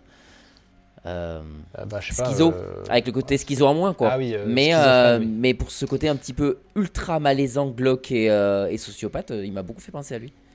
Il y a une réplique comme ça dans le film où justement quand il parle avec son associé, où du coup son associé lui dit mais tu penses jamais à ce que tu penses jamais au mal que tu fais aux gens et tout, enfin tu penses jamais aux gens, tu te mets jamais à leur place et tout, et il lui répond un truc du genre tu t'es jamais dit que c'est juste que j'aimais pas les gens plutôt que je me dise que je me mets pas à leur place, c'est juste que je les aime pas en fait. Il fait, ok, yes. Et puis il y a surtout le côté où il dit mais ces gens ils viennent de mourir, comment tu peux les filmer? Il fait ils sont morts, ils s'en foutent. Et à ce côté-là, parce que vraiment, j'ai la définition sous les yeux. Un sociopathe est une personne atteinte du trouble de la personnalité, caractérisée par un mépris des règles sociales, un manque d'empathie, une impulsivité et une difficulté à maintenir des relations. Les sociopathes peuvent être manipulateurs, irresponsables et exprimer peu ou pas de remords pour leurs actions. Ouais. Voilà, donc c'est vraiment la définition de ce mec. Et je trouve que le film, tout tourne autour de lui. Alors pas parce que c'est le héros, mais je trouve que tout dans la mise en scène, dans la réalisation, appuie le caractère du personnage principal, et c'est ce que j'aime beaucoup, c'est ce qui est super intéressant. J'aime beaucoup les personnages, parce que les personnages de psychopathes, ça a tendance un peu à me saouler, tu vois, genre les mecs tueurs en série, qui Ted Bundy et compagnie, c'est un peu la mode là sur Netflix avec Dahmer, tout ça, c'est vrai que ça me saoule un peu. Les sociopathes, je trouve ça beaucoup plus intéressant parce qu'il y a un côté en fait plus sournois, en fait, plus insidieux, je trouve, dedans. Et c'est ce que j'ai beaucoup aimé avec ce personnage, c'est que c'est un genre de héros qu'on voit très peu au cinéma. Et ce côté mec tout seul chez lui, tu sens qu'il est complètement perdu. Tu sens qu'il a aucun repère. À aucun moment on l'entend parler de sa famille, de ses amis, de sa vie amoureuse ou quoi que ce soit. Et il a cette espèce de vision du monde qui est complètement déréglée un peu. Et j'ai trouvé ça super intéressant, et notamment à la fin, je me suis pas du tout ennuyé pendant le film. C'est ce que j'ai beaucoup aimé, c'est quand il arrive en premier sur les lieux du crime et que le crime n'est pas terminé, qu'il y a des mecs qui tirent et qui va les filmer, ensuite rentrer dans la maison, filmer les cadavres d'ultra près, se barrer, et qui va donner seulement les images des cadavres, mais sans montrer ça et sans donner à la police, parce que la police évidemment, attends, vous avez été les premiers sur les lieux, vous avez des preuves et tout.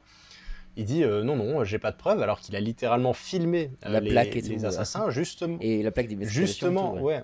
Et la plaque d'immatriculation, justement pour lui faire son enquête de son côté, provoquer une situation catastrophique après où il va il attend que les mecs soient bien dans un endroit public pour appeler les flics, les balancer, et que les flics se mettent à tirer dans le tas, qu'il y ait une course-poursuite de fou dans la ville. Enfin, un truc pas possible. Et juste pour que lui ait l'exclusivité, qu'il puisse filmer tout ça parce qu'il est au courant, enfin vraiment le manipulateur de A à Z. Et à la fin, comme il ment, comme il va mentir à la flic qui, elle, voit clair dans son jeu. Et lui, c'est ce que j'aime beaucoup, c'est que, contrairement à d'autres films où le mec, il est là, ouais, j'ai fait tout ça, mais vous pourrez jamais le prouver. Lui, au contraire, il aimait pas du tout, non, il le joue très bien. Et même si elle sait que lui, il est complètement coupable, elle peut pas le prouver, lui, il rentre pas dans le jeu genre vous pourrez jamais le prouver. Non, lui au contraire reste fidèle à sa version, il fait mais je ne comprends pas, espèce de côté manipulation ultra bizarre. J'ai beaucoup aimé. Ce qui fait beaucoup avec son jeune collègue qui manipule du début à la fin justement. Oui, clairement, jusqu'à le tuer. Jusqu'à le tuer. Faire tuer mais sous ses yeux. mais tu sens qu'il y a presque un côté sincère dans sa manipulation justement. C'est très bizarre. C'est vraiment quand il dit ouais mais tu vois t'as essayé de me de me faire de gagner plus d'argent et machin et tout, et tu te dis mais j'ai l'impression que pour toi c'est réellement une raison valable alors que tu l'as poussé en plus à faire ça. Enfin c'est waouh. Qu'est-ce qui se passe quoi. Et surtout que avant il a été gentil avec lui. C'est ça en fait c'est ça cette espèce de manque d'empathie où il justifie en fait tous ses actes. Il dit écoute tu choisis un nombre et je te le donne pour ton augmentation. Donc le gars il est là 75 $ de l'heure, donc plus du double de ce qu'il gagne actuellement. Il fait ok, tu l'as. Et enfin, j'aurais pu aller à 100, hein, c'est ça. Il fait dommage, tu vois, il part, donc t'es là cool. Mais après, il en redemande. Donc d'un côté, t'es là genre ouais, mais bon, il t'a donné enfin ton augmentation. Là, t'en redemandes encore parce que c'est illégal et tout. Tu sens que l'autre, il essaye un peu de profiter aussi de ça. Alors, c'est légitime ou pas, ça peut dépendre des gens, que le gars, ils disent « Ouais, mais là, je comprends ce que t'es en train de faire, tu manipules les flics, il peut y avoir des morts innocents, enfin, c'est chaud, je veux la moitié de la prime. » Donc oui, hein, c'est plus ou moins légitime quand même. Mais en fait, c'est ça que j'aime bien, c'est que, tu sens, c'est ça, c'est que c'est sincère pour lui. Il fait « Écoute, je t'ai offert ça, t'as voulu me doubler là, en me redemandant, en me faisant du chantage, voilà, je me débarrasse de toi parce que, écoute, voilà, il fallait pas faire ce mouvement-là, enfin, ce move-là, un peu de bâtard pour moi, et... Alors que lui, c'est le genre de truc qu'il fait, tu vois, depuis le début. Mais il y a cette espèce de côté où tu sens que si lui, ça lui arrive et qu'il se fait tuer comme ça, il sera voilà, j'ai joué... c'est les règles du jeu, tu vois. Et aussi, ce que j'ai beaucoup aimé, c'est l'évolution, en fait, pendant le film. Parce que tu sens qu'il est pas tout à fait net au début. Et l'évolution, en fait, jusqu'à la fin du film, où il va jusqu'à tuer quelqu'un pour arriver à ses fins, et puis même entre-temps, lui qui commence à faire du chantage à René Rousseau, qui est une actrice que j'aime beaucoup d'ailleurs, qui joue dans L'Arme Fatale aussi, et qui joue dans l'excellent Dans la ligne de mire aussi, un film des années 90 avec Clint Eastwood qui est vraiment excellent, et John Malkovich aussi, qui est un super film que j'aime beaucoup. Et René Rousseau, c'est une actrice que j'aime vraiment bien. J'adore la voir dans des films, bon, alors pas forcément Thor, hein, parce que c'est la mère de Thor aussi dans les films, donc ça, c'est pas incroyable. Mais là, je trouve que son personnage, il est vraiment bien pensé. Et puis elle est prise un peu... c'est ça qui est horrible, comme il la manipule. Parce que lui, il vend ses images à une chaîne qui galère un peu. Hein, c'est pas comme si c'était genre CNN ou Fox News ou j'en sais rien. Bon, je crois que Fox News, c'est pas la gloire. Mais bon, bref, vous avez compris. Elle, c'est la petite chaîne un peu qui galère. Et elle cherche à faire de l'exclu pour relancer sa carrière. Parce qu'elle est un peu en fin de carrière. Donc elle essaie de ne pas être has-been, de ne pas mourir un peu... Et lui, il profite de ça, et il dit écoutez, si vous acceptez pas mon prix, j'irai le vendre à quelqu'un d'autre qui voudra, lui, me donner le prix, et puis ensuite faire du chantage. Il fait... Et en fait, tout ça, ce que j'aime bien, c'est que c'est pas un chantage abusé, c'est qu'en fait, c'est elle-même qui se jette un peu dans la gueule du loup, parce qu'il fait mais écoute, tu peux dire non, il n'y a pas de problème, mais si tu dis non, si tu n'acceptes pas de sortir avec moi, je vendrai mes vidéos à d'autres personnes. Et du coup, elle est prise un peu dans l'entre-deux à dire qu'est-ce que je fais ? Est-ce que je me mets en danger pour sauver ma carrière ? Est-ce que non ? Enfin voilà, il y a tout ce côté-là. Et vraiment, j'ai adoré ce personnage. Et surtout, Jake Gyllenhaal, il est incroyable, cet acteur, je l'adore. Il est vraiment trop fort pour jouer. Enfin, à chaque fois, je repense à tous les films dans lesquels je l'ai vu et je me dis, mais c'est fou à quel point il a une palette de jeu, ce gars. Enfin, il est trop fort, il arrive tellement bien à jouer le gars adorable, super gentil, serviable, et en même temps il arrive à jouer une espèce de fou un peu, enfin, tu sais, tu le vois dans ses yeux, le regard un peu illuminé. C'est ça. Rien qu'au début, hein, quand il vole de la tôle et qu'il y a un agent de sécurité qui vient le voir, il est là. Oui, monsieur, qu'est-ce qu'il y a? Enfin, tu sais, avec les yeux grands ouverts. Enfin... Je trouve que il gère vraiment dans ce film-là le côté psychopathe, mais pas dans l'excès, genre vraiment dans le côté psychopathe vraiment contrôlé et maîtrisé. Bah, sociopathe. C'est sociopathe, c'est pas psychopathe, c'est sociopathe. Ouais. Oui. Non, mais je veux dire psychopathe dans le sens exagéré du truc. Mais oui. Ce côté fou, mais vraiment subtil, quoi, et dans le jeu et tout. Et c'est pour ça que je pense d'ailleurs à une scène, c'est le seul moment où il pète un câble dans le film. Et je trouve que presque, elle fait un peu trop. Parce qu'en fait, c'est la seule scène où il fait ça. Et en fait, tu te dis, mais on dirait que c'est un peu genre une performance d'acteur, tu sais, c'est un peu la scène où il s'énerve, ça fait bien, j'ai l'impression. C'est de quelle scène dont tu parles? C'est la scène où il va vers le miroir et il pète un câble sur le miroir, il pète le miroir et il gueule dans son reflet. Et c'est vrai que cette scène, j'ai trouvé qu'elle arrivait un peu... Ouais, j'ai vraiment cette impression de... c'est la scène de l'acteur qui s'énerve et ça fait bien dans un film. Mais sauf qu'en fait, pendant tout moi, le film... je trouve pas, c'est que pour une fois, sa manipulation n'a pas maîtrisé. marché, tu vois. Ouais, mais je sais pas. Mais je trouve que... Mais voilà, après, c'est une seule... C'est une seule scène. Et c'est aussi pour ça que j'en parle, c'est parce que c'est la seule scène où il fait ça. Et du coup, c'est pour ça que ça dénote aussi de tout le reste du film, où il est vraiment sur le contrôle, quoi. Et c'est super bien joué, Ouais, bah, et c'est pour ça que j'ai vraiment adoré. Et puis Riz Ahmed aussi, du coup, c'est qui joue son assistant. C'est le gars, je crois qu'il a gagné un Oscar d'ailleurs, Riz Ahmed, là, pour le son du silence ou je sais pas trop quoi, où il joue un sourd ou je sais pas trop quoi. Et c'est marrant parce qu'il avait déjà joué avec Jake Gyllenhaal, je les avais déjà vus dans le film de Jacques Audiard, je crois, c'est un truc comme ça. Ou alors, attends, c'est Jacques Audiard. Ouais, je crois que c'est Jacques Audiard, c'est avec les cowboys, là, c'est les frères Sister. Ils avaient déjà joué là-dedans une relation un peu plus ou moins similaire de buddies comme ça. Et avec John C. Reilly d'ailleurs, hein, donc encore une fois, il arrive dans les podcasts. Mais voilà, tout ça pour dire que j'ai passé un super moment. C'est vraiment le genre de film un peu, je sais pas, c'est pas vraiment stand-alone, mais le film original en fait, vraiment très original et qui me fait toujours du bien à regarder. Donc voilà, j'ai passé un très bon moment. Merci pour cette recommandation, parce que pareil, c'était un film que j'avais envie de voir, mais j'avais peur de me faire un peu chier comme devant Ennemi. Et au final, bah non, j'ai vraiment énormément accroché, donc c'est pour ça. Très bien, voilà. Je suis content. Michael, vas-y. Je suis assez d'accord avec toi. Alors moi j'ai mis 8 sur 10 au film, mais comme toi, en fait, j'étais pris tellement dans le personnage que j'ai trouvé exceptionnel. Et le jeu d'acteur aussi, alors en fait, voilà, je suis tout d'accord avec vous. J'ai rien de plus à dire, rien à rajouter, donc ça va aller très vite, à mon avis.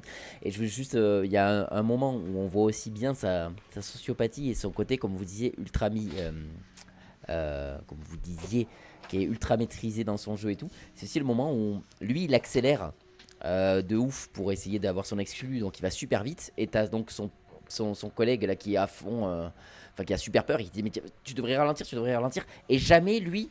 Il répond à ça en fait. Il parle toujours de son truc et tout, mais jamais il dit c'est bon, ou laisse-moi conduire comme je veux et tout. Il ne parle jamais de sa conduite. L'autre il lui dit ralentis. Et il fait non mais attends, ce que tu comprends pas c'est que en fait il faut qu'on fasse. Et il parle de son boulot. Il remarque même pas qu'il va trop vite. Il remarque même pas que quelqu'un est en train de lui dire c'est super dangereux ce que tu fais, parce qu'il fait ce qu'il a à faire en fait. Et puis il s'en fout. Et c'est là tu fais waouh, et t'es dans un autre monde dans ta tête et tu me fais super peur en fait. Et bon, bien sûr, il y a la scène ultra tendue, bien sûr, de la scène de crime dans la maison, hein, qui est incroyable. Et ça marche super bien parce que le moment où il va vers le berceau, t'es sûr et certain que tu vas avoir un bébé mort, en fait, alors que pas du tout, il n'y a juste pas de bébé. Mais là, tu te dis, le film, il est capable de nous amener dans des travers de fou. Et comme les journalistes. Et c'est ça qui est marrant, c'est que comme les journalistes, après, eux font ça aussi. Vas-y, prends bien le temps, fais monter la tension, parce qu'ils réagissent, enfin les journalistes du plateau réagissent en direct. Et il y a René Rousseau à la régie qui leur dit dans l'oreille vas-y, fais monter la tension pour le berceau en espérant qu'il n'y ait pas de bébé dedans et tout. Et du coup, tu te dis ouais, en fait, on parle de Jake Gyllenhaal, le sociopathe, mais eux, ils sont pas beaucoup mieux en fait. Il y a ce côté un peu vraiment C'est clairement requins, vraiment assoiffés de sang et trucs comme ça, où ils vont se dire 10 000 personnes mortes, mais c'est génial, je vais en faire une exclue. Et juste avant, c'est vrai qu'on parlait d'un rise and fall, mais là c'est un rise and rise, parce que le gars, ça finit bien pour lui, tout roule, il arrive vraiment à monter son entreprise. Il monte son entreprise, il a ses vrais stagiaires officiellement, parce que pendant tout le long, il dit à son stagiaire, oui, t'es mon stagiaire de mon entreprise, mais il a 0 entreprise, le gars, il a rien du tout. Il lui monte un char et il lui fait croire qu'il a quelque chose alors qu'il a rien d'officiel. Et que là, ça y est, il va avoir vraiment son truc de production à la fin avec ses petits stagiaires et tout. Et tu te dis, et en plus, il dit quelque chose assez intéressant parce que c'est assez vrai. Je vous demanderai jamais de faire quelque chose que je ne serais pas capable de faire moi-même. Sachant qu'il a fait les pires trucs. Et c'est ça, et tu te dis, mais c'est vrai que, d'un côté, le gars il se met en danger systématiquement. Enfin, je veux dire, c'est vrai qu'il ose entièrement faire des trucs de fou, tu vois. Donc, c'est pour ça que ce personnage de sociopathe est si intéressant, parce que le problème d'un psychopathe, c'est que tu te dis, c'est horrible, mais t'as le côté un peu malsain, fascination, qui te fait regarder. Parce que même si t'es pas du tout d'accord avec le gars, tu regardes. Mais c'est ça que j'adore, c'est que moi, pendant tout le film, en fait, alors que c'était vachement immoral tout ce qu'il faisait, j'étais du côté de Jake Gyllenhaal et j'avais envie de le voir réussir. Et c'est ça qui est génial, je trouve, dans ce genre de film, c'est que c'est super intéressant et j'étais tellement heureux à la fin qu'il se fasse pas choper. Et qu'au contraire, qu'il ait réussi et qu'il continue. Moi, j'ai envie d'en voir plus, tu vois, de voir jusqu'où il va aller. Et je me dis, bien joué, qu'est-ce que c'est malin, tu vois. Alors, c'est peut-être que je suis un peu sociopathe moi-même, j'en sais rien. Mais le côté manipulation, comme ça, je trouvais ça trop bien et j'espérais qu'il se fasse pas prendre à la fin, tu vois. Et c'est je trouve, vraiment, le film est réussi en tous les points. Et oui, la fin, merci. Guillaume a trouvé un petit boulot en Roumanie bientôt. Voilà, je crée je mets des pics sur la route pour créer des accidents et après je viens filmer les cadavres en gros plan. Et du coup, ça fait penser à la scène où tu sens que là, c'est vraiment un peu le moment où il prend un peu trop son boulot à cœur. C'est quand il se met à déplacer les cadavres sur. J'adorais. J'avais un sourire tout le long. Pour que le plan soit stylé, tu fais même tu sens vraiment qu'il est en mode réalisateur de cinéma et qu'il dit non mais attends, si le cadavre il est là, c'est mieux. Tu fais, Mais c'est ça qui est terrible, c'est que je suis persuadé que des mecs comme ça existe. Je suis persuadé qu'il y a des nightcrawlers ou des journalistes qui ont fait ça, c'est sûr et certain. Mais c'est vrai que j'étais un peu mitigé sur le titre français parce que je me disais c'est encore un peu dommage ce genre de titre c'est même pas qu'on traduit les titres, c'est juste que tu prends un autre truc anglais, mais ça ressemble beaucoup, mais c'est comme c'est comme Night and Day. Je comprends pas, par exemple Pain and Gain qui à la base était No Pain No Gain et du coup tu fais mais vous avez juste enlevé 2 no, ce qui est ridicule. Mais c'est vrai que là pour le coup en fait je me suis posé la question parce que après le film j'ai regardé justement ce que ça voulait dire Nightcrawler. Et du coup, il disait en fait sur internet que c'est concrètement en français, il n'y a pas trop ce terme-là. Parce que ça désigne le métier, mais ça désigne aussi le côté aspect très. Voilà, c'est le gars qui fait des. Ouais, c'est ça. Et Nightcrawler, je crois que c'est pour désigner un peu des insectes, tu vois, genre les insectes de nuit, parce que crawl, ça veut dire ramper, tu vois. Donc, c'est ça. Mais du coup, je me suis dit pendant tout le film, je sais pas si l'équivalent en France existe de ce métier, parce que je me suis dit, mais c'est quelque chose qui nous parle moins en France, parce que ça me pendant tout le film, je me dis, mais c'est abusé que ça existe, quoi, ce taf-là. Enfin, c'est parce que excuse-moi, mais quand tu vois les ambulanciers et tout qui limite tirent la couverture du cadavre et tout, et que t'as un mec qui est juste au-dessus de leur épaule en train de filmer un cadavre pour le donner après une télé, mais tu fais, mais c'est pour ça que les flics ils le rejettent après, tu vois. Ils font cassez-vous là, parce que c'est ça qui est horrible en plus, c'est que t'as pas le droit d'interdire la presse, tu vois. Dans ce genre de moment, ils ont pas le droit de bouger. Enfin, ils peuvent bouger, mais ils ont pas le droit, tu sais. Enfin, moi je suis flic, je verrais un gars faire ça, j'aurais envie de lui mettre un coup de matraque dans la gueule, genre putain, c'est un être humain en train de mourir là, nique ta race. Mais il y avait un autre film qui avait fait ça aussi, un film que j'aime beaucoup, un peu débile, américain, sorti en 2014 aussi. C'était Into the Storm. C'est le titre original qui, en français, est devenu Black Storm. Mais t'es là, pourquoi tu changes à Black? Oh, la tornade noire, ça fait peur, à gros, alors que elle est pas du tout noire. Enfin, c'est des tornades normales. Ce que je disais, moi, c'est Night and Day qui est Night avec le K pour faire chevalier, qui est devenu Night and Day sans le K pour faire nuit. Sauf que du coup, il y avait un jeu de mots à la base. Justement, on avait compris que le Bah jeu oui. de mots Night and Day était avec Night and Day, mais vous avez carrément enlevé le jeu de mots au cas où tout le monde ne comprenne pas que Night veut Mais dire chevalier, tu vois. Je pense que c'est juste parce que les Français, ils savent ce que ça veut dire night, mais ils savent pas ce que ça veut dire Night. knight. Oui, oui, Voilà, ouais. je dis Il y a avec des trucs l'accent, comme voilà. ça, ouais. Mais parce qu'ils sont là, bah Knight, pourquoi ils ont fait une erreur, ils ont mis un K devant Night. Je veux dire, t'as comment Dark Knight, t'as plein de films qui s'appellent Oui, oui. quelque chose Night, faut pas déconner. The Dark Knight, c'est- bah oui. c'est- C'est Batman The Dark Knight, et oui. Mais ils auraient dû C'est l'appeler marrant. The Dark Knight avec. Oui, sur le cas, ça aurait été La drôle. nuit. La nuit noire. Batman, la nuit noire. Mais oui, après là, je trouve que Nightcall, en vrai, ça a du sens un Oui, peu en vrai, aussi. ça va, c'est Bon, ça c'est veut pas dire cohérent. que c'est pas aussi bien que Ouais, l'original, mais ça va. C'est l'appel de ça, la nuit. voilà, Oui, voilà, ça a un nom qui colle un peu, parce que, enfin, tu vois, il se serait appelé Pigiste, ça aurait pas été fou, tu vois, le film, enfin, ça aurait un peu été, je suis sûr qu'au Québec, il doit s'appeler comme ça, tu vois. Ou alors le rampeur de nuit. Je Allez voir, crois attends. qu'au Québec, c'est le rôdeur, il me semble. Et c'est un Ah, truc qui. Ah, C'est un truc rôdeur, qui ouais. se rapproche à peu près de Nightcrawler, je crois, justement, dans les. dans Bah, les c'est ça, oui, traductions parce j'ai que vues. eux, ils veulent donner ça. Mais oui, le rôdeur, oui, c'est vrai que ça colle un peu. Ouais, mais enfin, non, rôdeur, ça fait genre, hey, regarde, hop, j'ouvre mon manteau, hey, petite fille, regarde ça, tu vois. Enfin, c'est un peu genre Mais non, ça fait Aragorn. délinquant, je sais pas. Ouais, bah. Ouais, c'est ça, au Québec, c'est bien ça, je confirme, c'est le rôdeur. Mais du coup, alors, Guillaume connaissait quand même de nom le film, Oui, oui, bien sûr. c'est ça?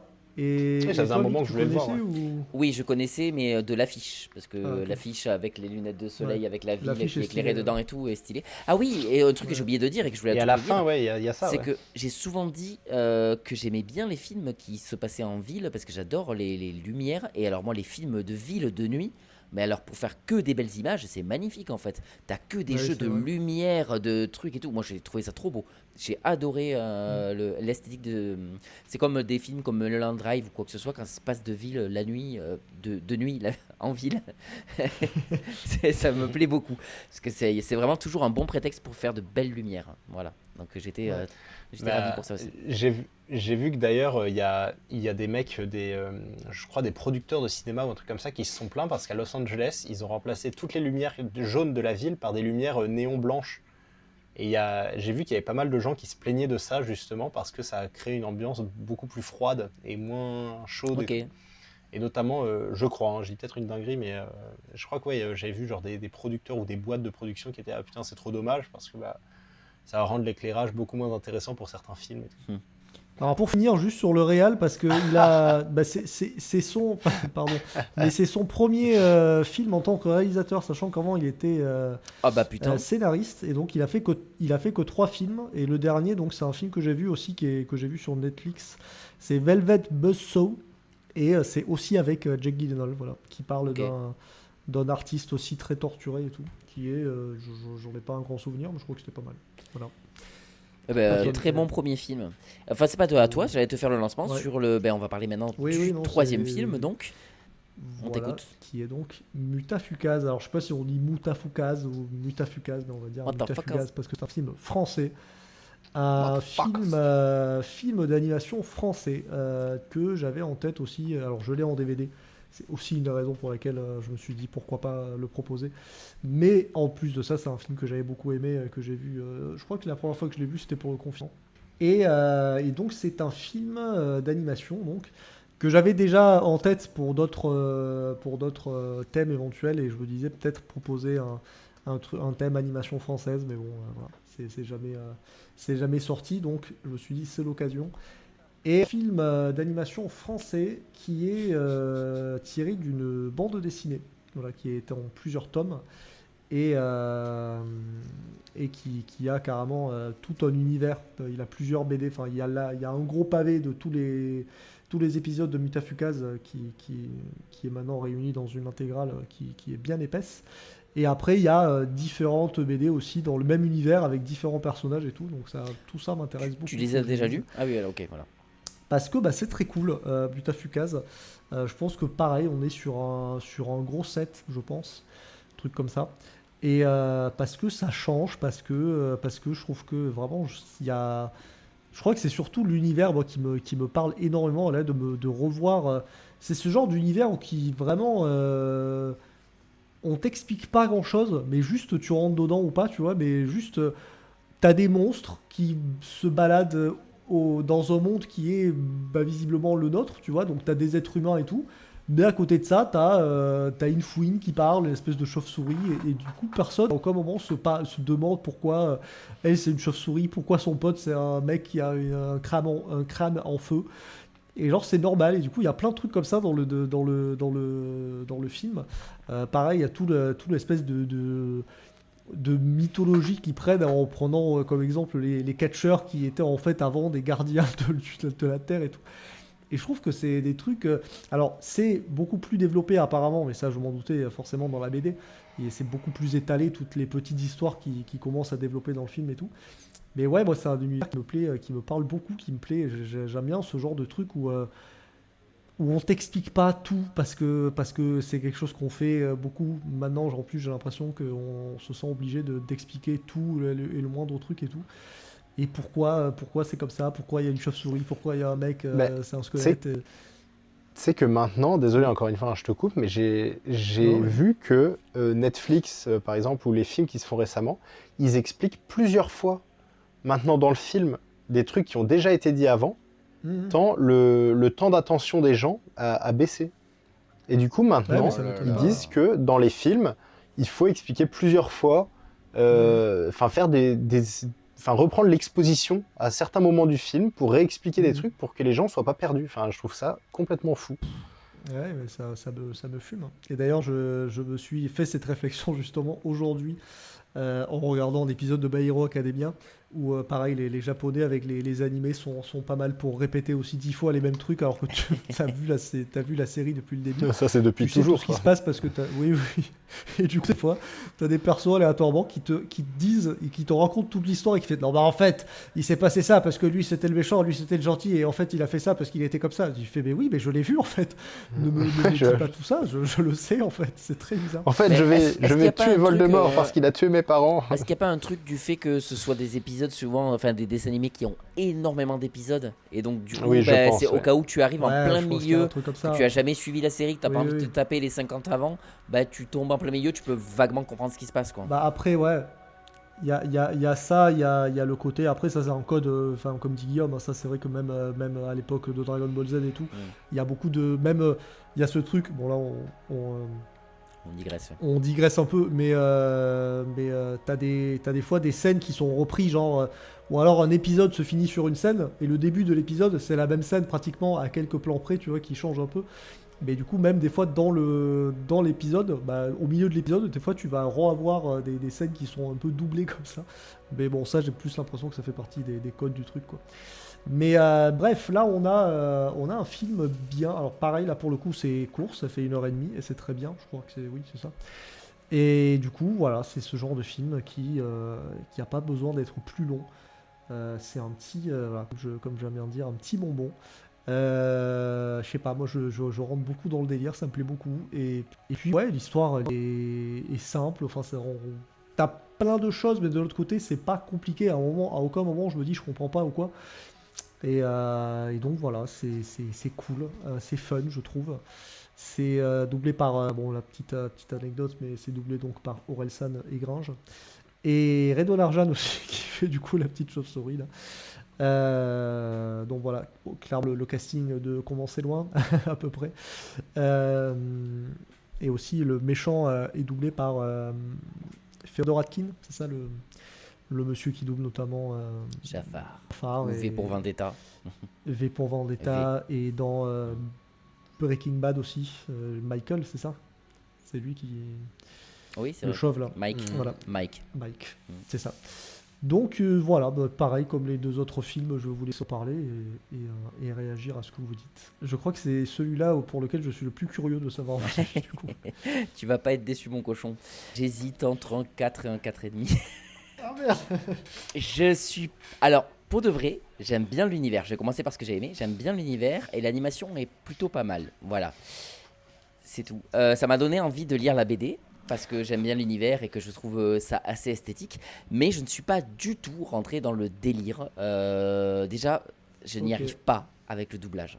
Je n'ai pas réussi. Je trouve qu'Orelsan est un très mauvais acteur. Je n'y arrive pas avec Orelsan.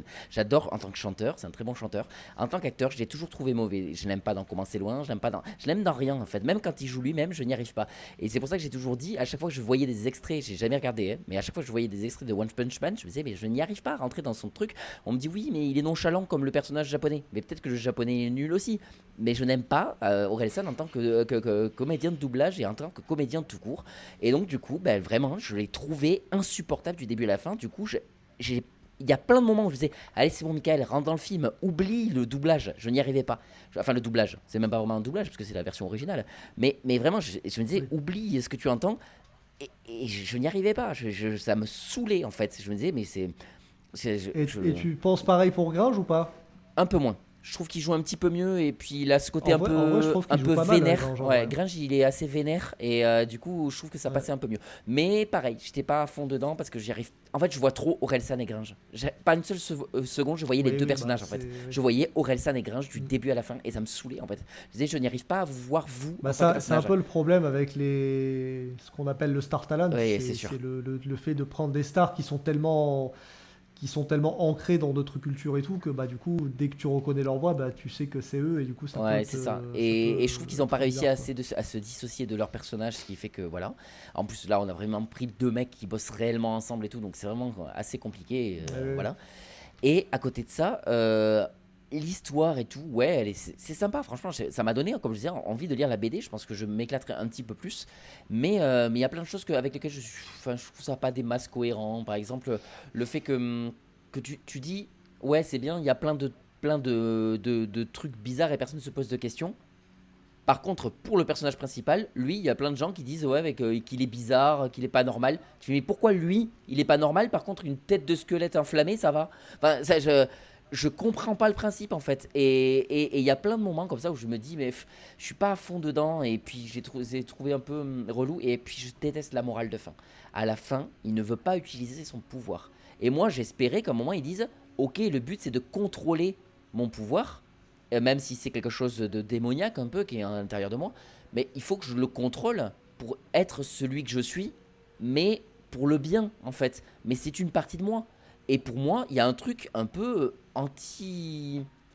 contre-productif. C'est maladroit. Je dis pas que c'est quelque chose de politique, de anti quelque chose, mais je pense que c'est maladroit et que maladroitement, ils sont en train de dire. Bah ouais, il y a des trucs au fond de toi qui sont pas bien et il faut que tu les faut que tu les réfrènes quoi et que tu les gardes au fond de toi.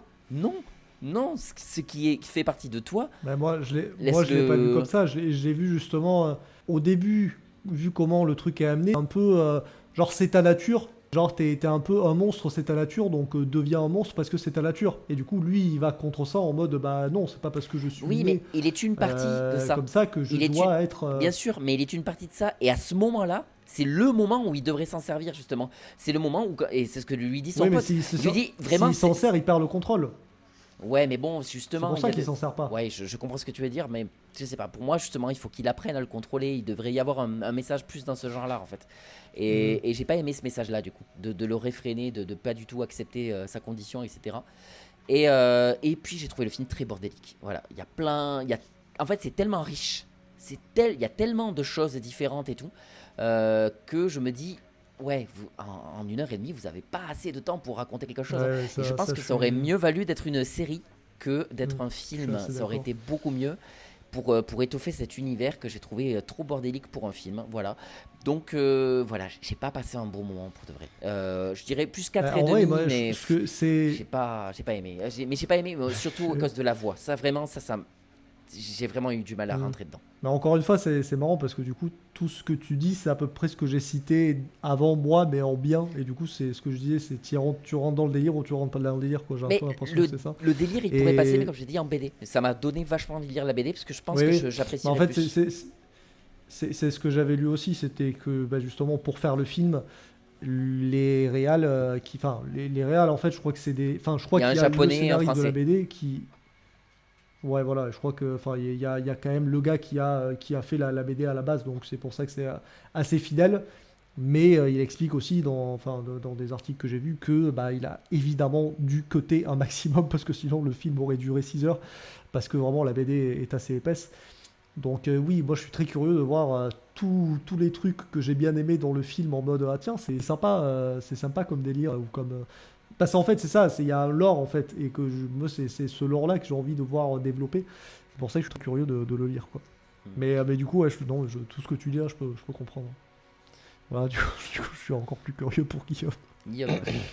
Moi j'aime bien Harry Potter. Et là pour moi c'est un peu ça s'est inspiré de Harry Potter, je trouve. Il y a un côté quand même Harry Potter assez Harry Potter, oui, dans Motherfuckers. Oui, parce que c'est dès le début. Alors le début ça m'a fait penser à comment ça s'appelle le film dont tu as parlé la dernière fois là avec Clive Owen, Stand Them Up là, ou je sais pas, Shoot Them Up, ouais. Stand Them Up. Shoot Them Up avec la mère avec son gosse qui court et tout, qui se fait buter. Mais c'est clairement ça, c'est le gosse qui a un pouvoir et qu'on veut faire taire, la mère qui se sacrifie pour protéger son enfant et puis tout ça. Ouais, alors moi ça m'a fait penser pour un détail, mais pour de vrai je trouve qu'on est aux mais pour un détail d'Harry Potter au niveau de ce que ça raconte, c'est quand même. À la fin, je trouvais vraiment qu'il y avait un côté un peu Harry Potter. Ok. Et alors pour être tout à fait franc, je suis pas d'accord, mais pourquoi pas. Non mais pas dans la fin du film. C'est vrai que c'est la dernière métaphore à laquelle je m'attendais sur Ben non, mais c'est vrai que c'est pas, ça fait pas penser comme deux gouttes d'eau au truc non plus. C'est une sorte de mélange un peu de. Il y a ça aussi, genre rejoint le côté obscur de la force si. Oui, non, mais en vrai, c'est ça, je suis d'accord. C'est ce que j'ai dit. Pour moi, il y a un peu ce côté-là. Ouais. Et du coup, c'est pour ça, en fait, le héros, il y a un côté vraiment qui me fait penser à Harry Potter et que son pote, c'est un peu Ron Weasley, tu vois. Alors bon, c'est très léger, évidemment, mais et surtout, c'est complètement original. C'est le héros au mille et un visages, quoi. C'est la même histoire racontée avec, t'as le héros, le mentor, le personnage sidekick rigolo, etc., quoi. Oui, et puis il y a ce côté aussi où le père a couché avec la personne et du coup il a des pouvoirs maintenant que lui-même ignore et du coup ça fait penser, alors non pas que Voldemort est couché avec Lily Potter, mais tu sais quand il la tue, il y a une part de son âme qui va sur Harry et là du coup ça me fait penser à ça, tu vois, genre Harry qui a une partie en lui qu'il ne comprend pas, et tu vois il y a plein de moments où il y a de la magie qui sort de lui et il comprend pas ce qui lui arrive, tu vois, genre au début du premier film au zoo avec Dudley et tout, il y a tout ce côté-là, tu vois, et c'est pour ça qu'il y a des moments où je me suis dit attends mais ça me fait penser à... il y a un côté Harry Potter et après j'ai un peu retracé, bon après évidemment c'est très léger, tu vois. Et c'est très drôle parce que quand t'as commencé ta critique en disant j'adore Harry Potter, je croyais que c'était vraiment une vanne en mode une vanne. J'ai pas aimé, du coup je fais la vanne de moi. C'est aussi pour ça que je vous ai vu beaucoup rigoler et je me suis dit ah oui ils ont mal compris ce que je voulais dire. Mais non malheureusement oui, tout comme Mickaël, moi je suis pas du tout rentré dedans. J'ai mis 4 aussi. J'apprécie vraiment l'originalité. C'est vrai que c'est cool, mais enfin juste je sais pas, je suis pas rentré dans les designs, l'action, la façon dont c'est animé, ça m'a saoulé. C'est un bordel. J'ai pas trop compris, ça va un peu à 1000 à l'heure et il y a un côté, je sais pas. T'as pu le voir en version originale, enfin en français? Alors non, moi je l'ai vu en version anglaise, donc c'est ça qui est génial. Moi je défends la VO pour une fois que c'est le français, et je défends la VO sauf dans les dessins animés. Et là je regarde un dessin animé qui est français et je regarde ça en VO. Mais pour le coup je crois, parce que moi non plus j'ai énormément de mal avec Orelsan, et je crois que oui c'est mieux, parce que la version anglaise, je croyais que c'était la version originale moi. Tellement c'était bien doublé et tout, enfin franchement ça m'a pas du tout choqué. Et ouais, il y a un côté vraiment, c'est ça, manga, bande dessinée un peu, et ça m'a, je sais pas moi, ça m'a plus sorti du film qu'autre chose. La meuf là, qui est la fille du méchant ou je sais pas trop quoi, elle est pas assez, il y a pas assez d'exposition et, je sais pas, ça sort de nulle part. J'ai l'impression que tout le film en fait se déroule et tu sais pas où ils veulent aller en fait dans le film et ouais, c'est vraiment un gros bordel et je me souviens même plus de la fin en vrai. Je me souviens quand il est pendu dans le vide là, avec le méchant et tout, qui va s'enfuir en sauvant son pote, il est pris par les catcheurs mexicains en plein désert là. Enfin, est-ce que vous vous rendez compte de ce que je décris déjà dans le film? Et ouais, je me souviens même plus comment ça termine. Et c'est vrai que moi c'est ce que j'aime bien, c'est ce côté vraiment bac à sable de plein de trucs je crois en fait que ce film joue beaucoup sur ma nostalgie du petit enfant qui avait plein de jouets dans sa chambre qui venaient de plein d'univers différents avec tout et n'importe quoi. Il y avait Batman qui se battait contre un Lego qui venait d'un truc Star Wars et tout. Et du coup, ça fait un peu ça, j'ai l'impression, dans ce film où il y a vraiment un bac à sable de plein de trucs. Il y a des catcheurs qui se battent avec des extraterrestres et tout, avec des espèces de Men in Black. Et du coup, moi, ça me... Bah après, je comprends. Et oui, encore clairement, une fois Men que in ça- Black aussi, oui. Mais je crois que ça, c'était une référence voulue, parce qu'il s'appelle clairement MIB. Je crois sur leur voiture, il y a ça. Oui, oui, oui. Donc, enfin, Ouais, c'est... c'est vrai. C'est oui, clairement. Et puis même, il y a le côté un peu qui se veut gore et badass, mais je trouve que ça marche pas du tout. Et même, en fait, le problème, c'est que tu sais pas où s'arrête la réalité, où commence le... Parce que le gars, il court sur les murs. Genre, quand il s'évade de son appartement, là, quand ils se font tirer dessus, il saute par la fenêtre, il court sur le mur. Enfin, t'es là, mais c'est un surhomme ou enfin, c'est un super-héros? C'est quoi? Genre, il savait pas ça avant. Alors, j'ai bien compris hein, que c'est ce qu'il a à l'intérieur, quand il est en danger ou je sais pas trop l'adrénaline quoi, qui qui fait se ça. réveille et enfin ouais, l'adrénaline qui agit sur lui. Mais du coup, ça enlève énormément de tension à certaines scènes parce que tu te dis bah oui, mais enfin du coup il va survivre ça. Genre, à un moment le camion à glace là qui saute au-dessus d'un précipice, qui vient s'éclater par terre. Et il est là, genre les deux, ah ça va, ouais ça va, allez on y va. Et t'es là, bah oui, logique. Enfin bref, du coup, je suis vraiment pas rentré dedans. Et pareil, la fin, je me demande si peut-être que je me suis endormi devant. Mais non, je me souviens du générique, mais je me souviens même plus ce qui se passe à la fin, une fois qu'il a réussi à s'échapper et qu'il est en mode Logan dans le désert avec les gens qui le protègent là. Et je me souviens même plus ce qu'il fait après. Donc ouais, vraiment... Bah, en fait, ouais, en gros, il y a pas un bon moment, quoi. il y a leur pote qui tu sais, la chauve-souris là, qui est hyper flippé. Ah Et oui, il vient le oui, sauver. Oui. Et parce qu'il dit, ah, vas-y, Oui, il l'appelle, lui, il est lui dans dit, sa viens, maison. viens m'aider. et Et, tout. oui. Et en fait, bah, le combat final est ici. Et en fait, le méchant se fait tuer par toute la bande de gangsta rap là. Ah oui, en mode Training Day, ouais. C'est ça.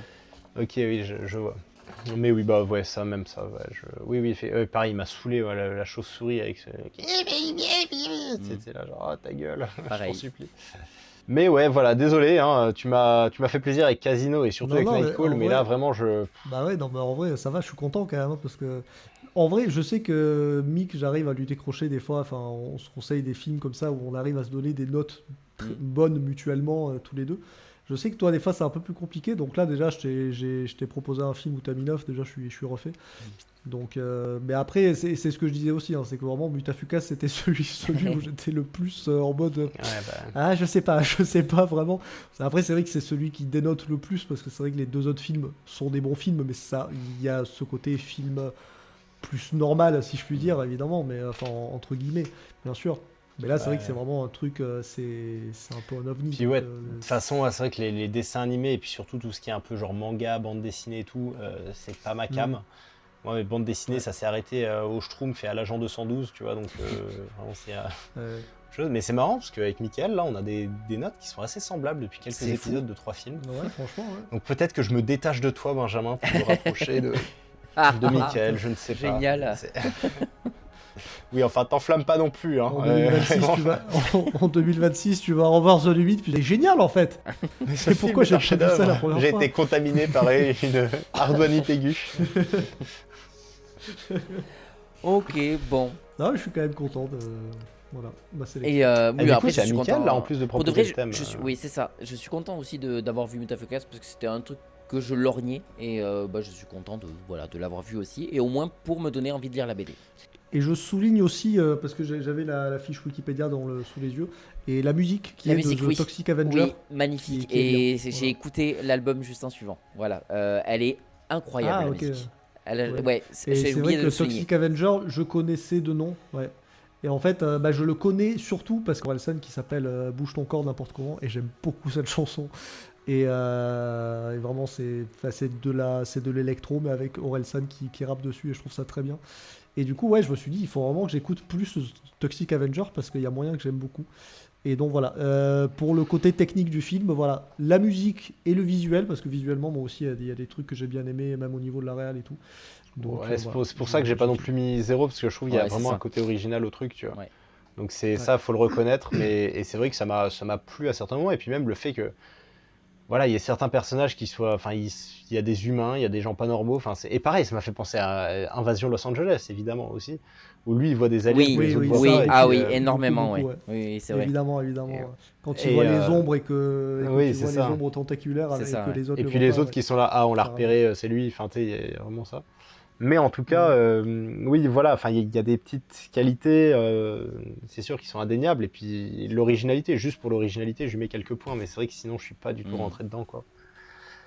Donc voilà, ça fait une moyenne de mon côté à 17 plus 4, 21, donc ça fait 7 de moyenne, donc ça va, c'est plutôt pas trop mal. Hein. C'est bien, c'est bien. Donc nous allons maintenant, je vais vous proposer mon prochain thème. On repart sur des thèmes un peu plus normaux.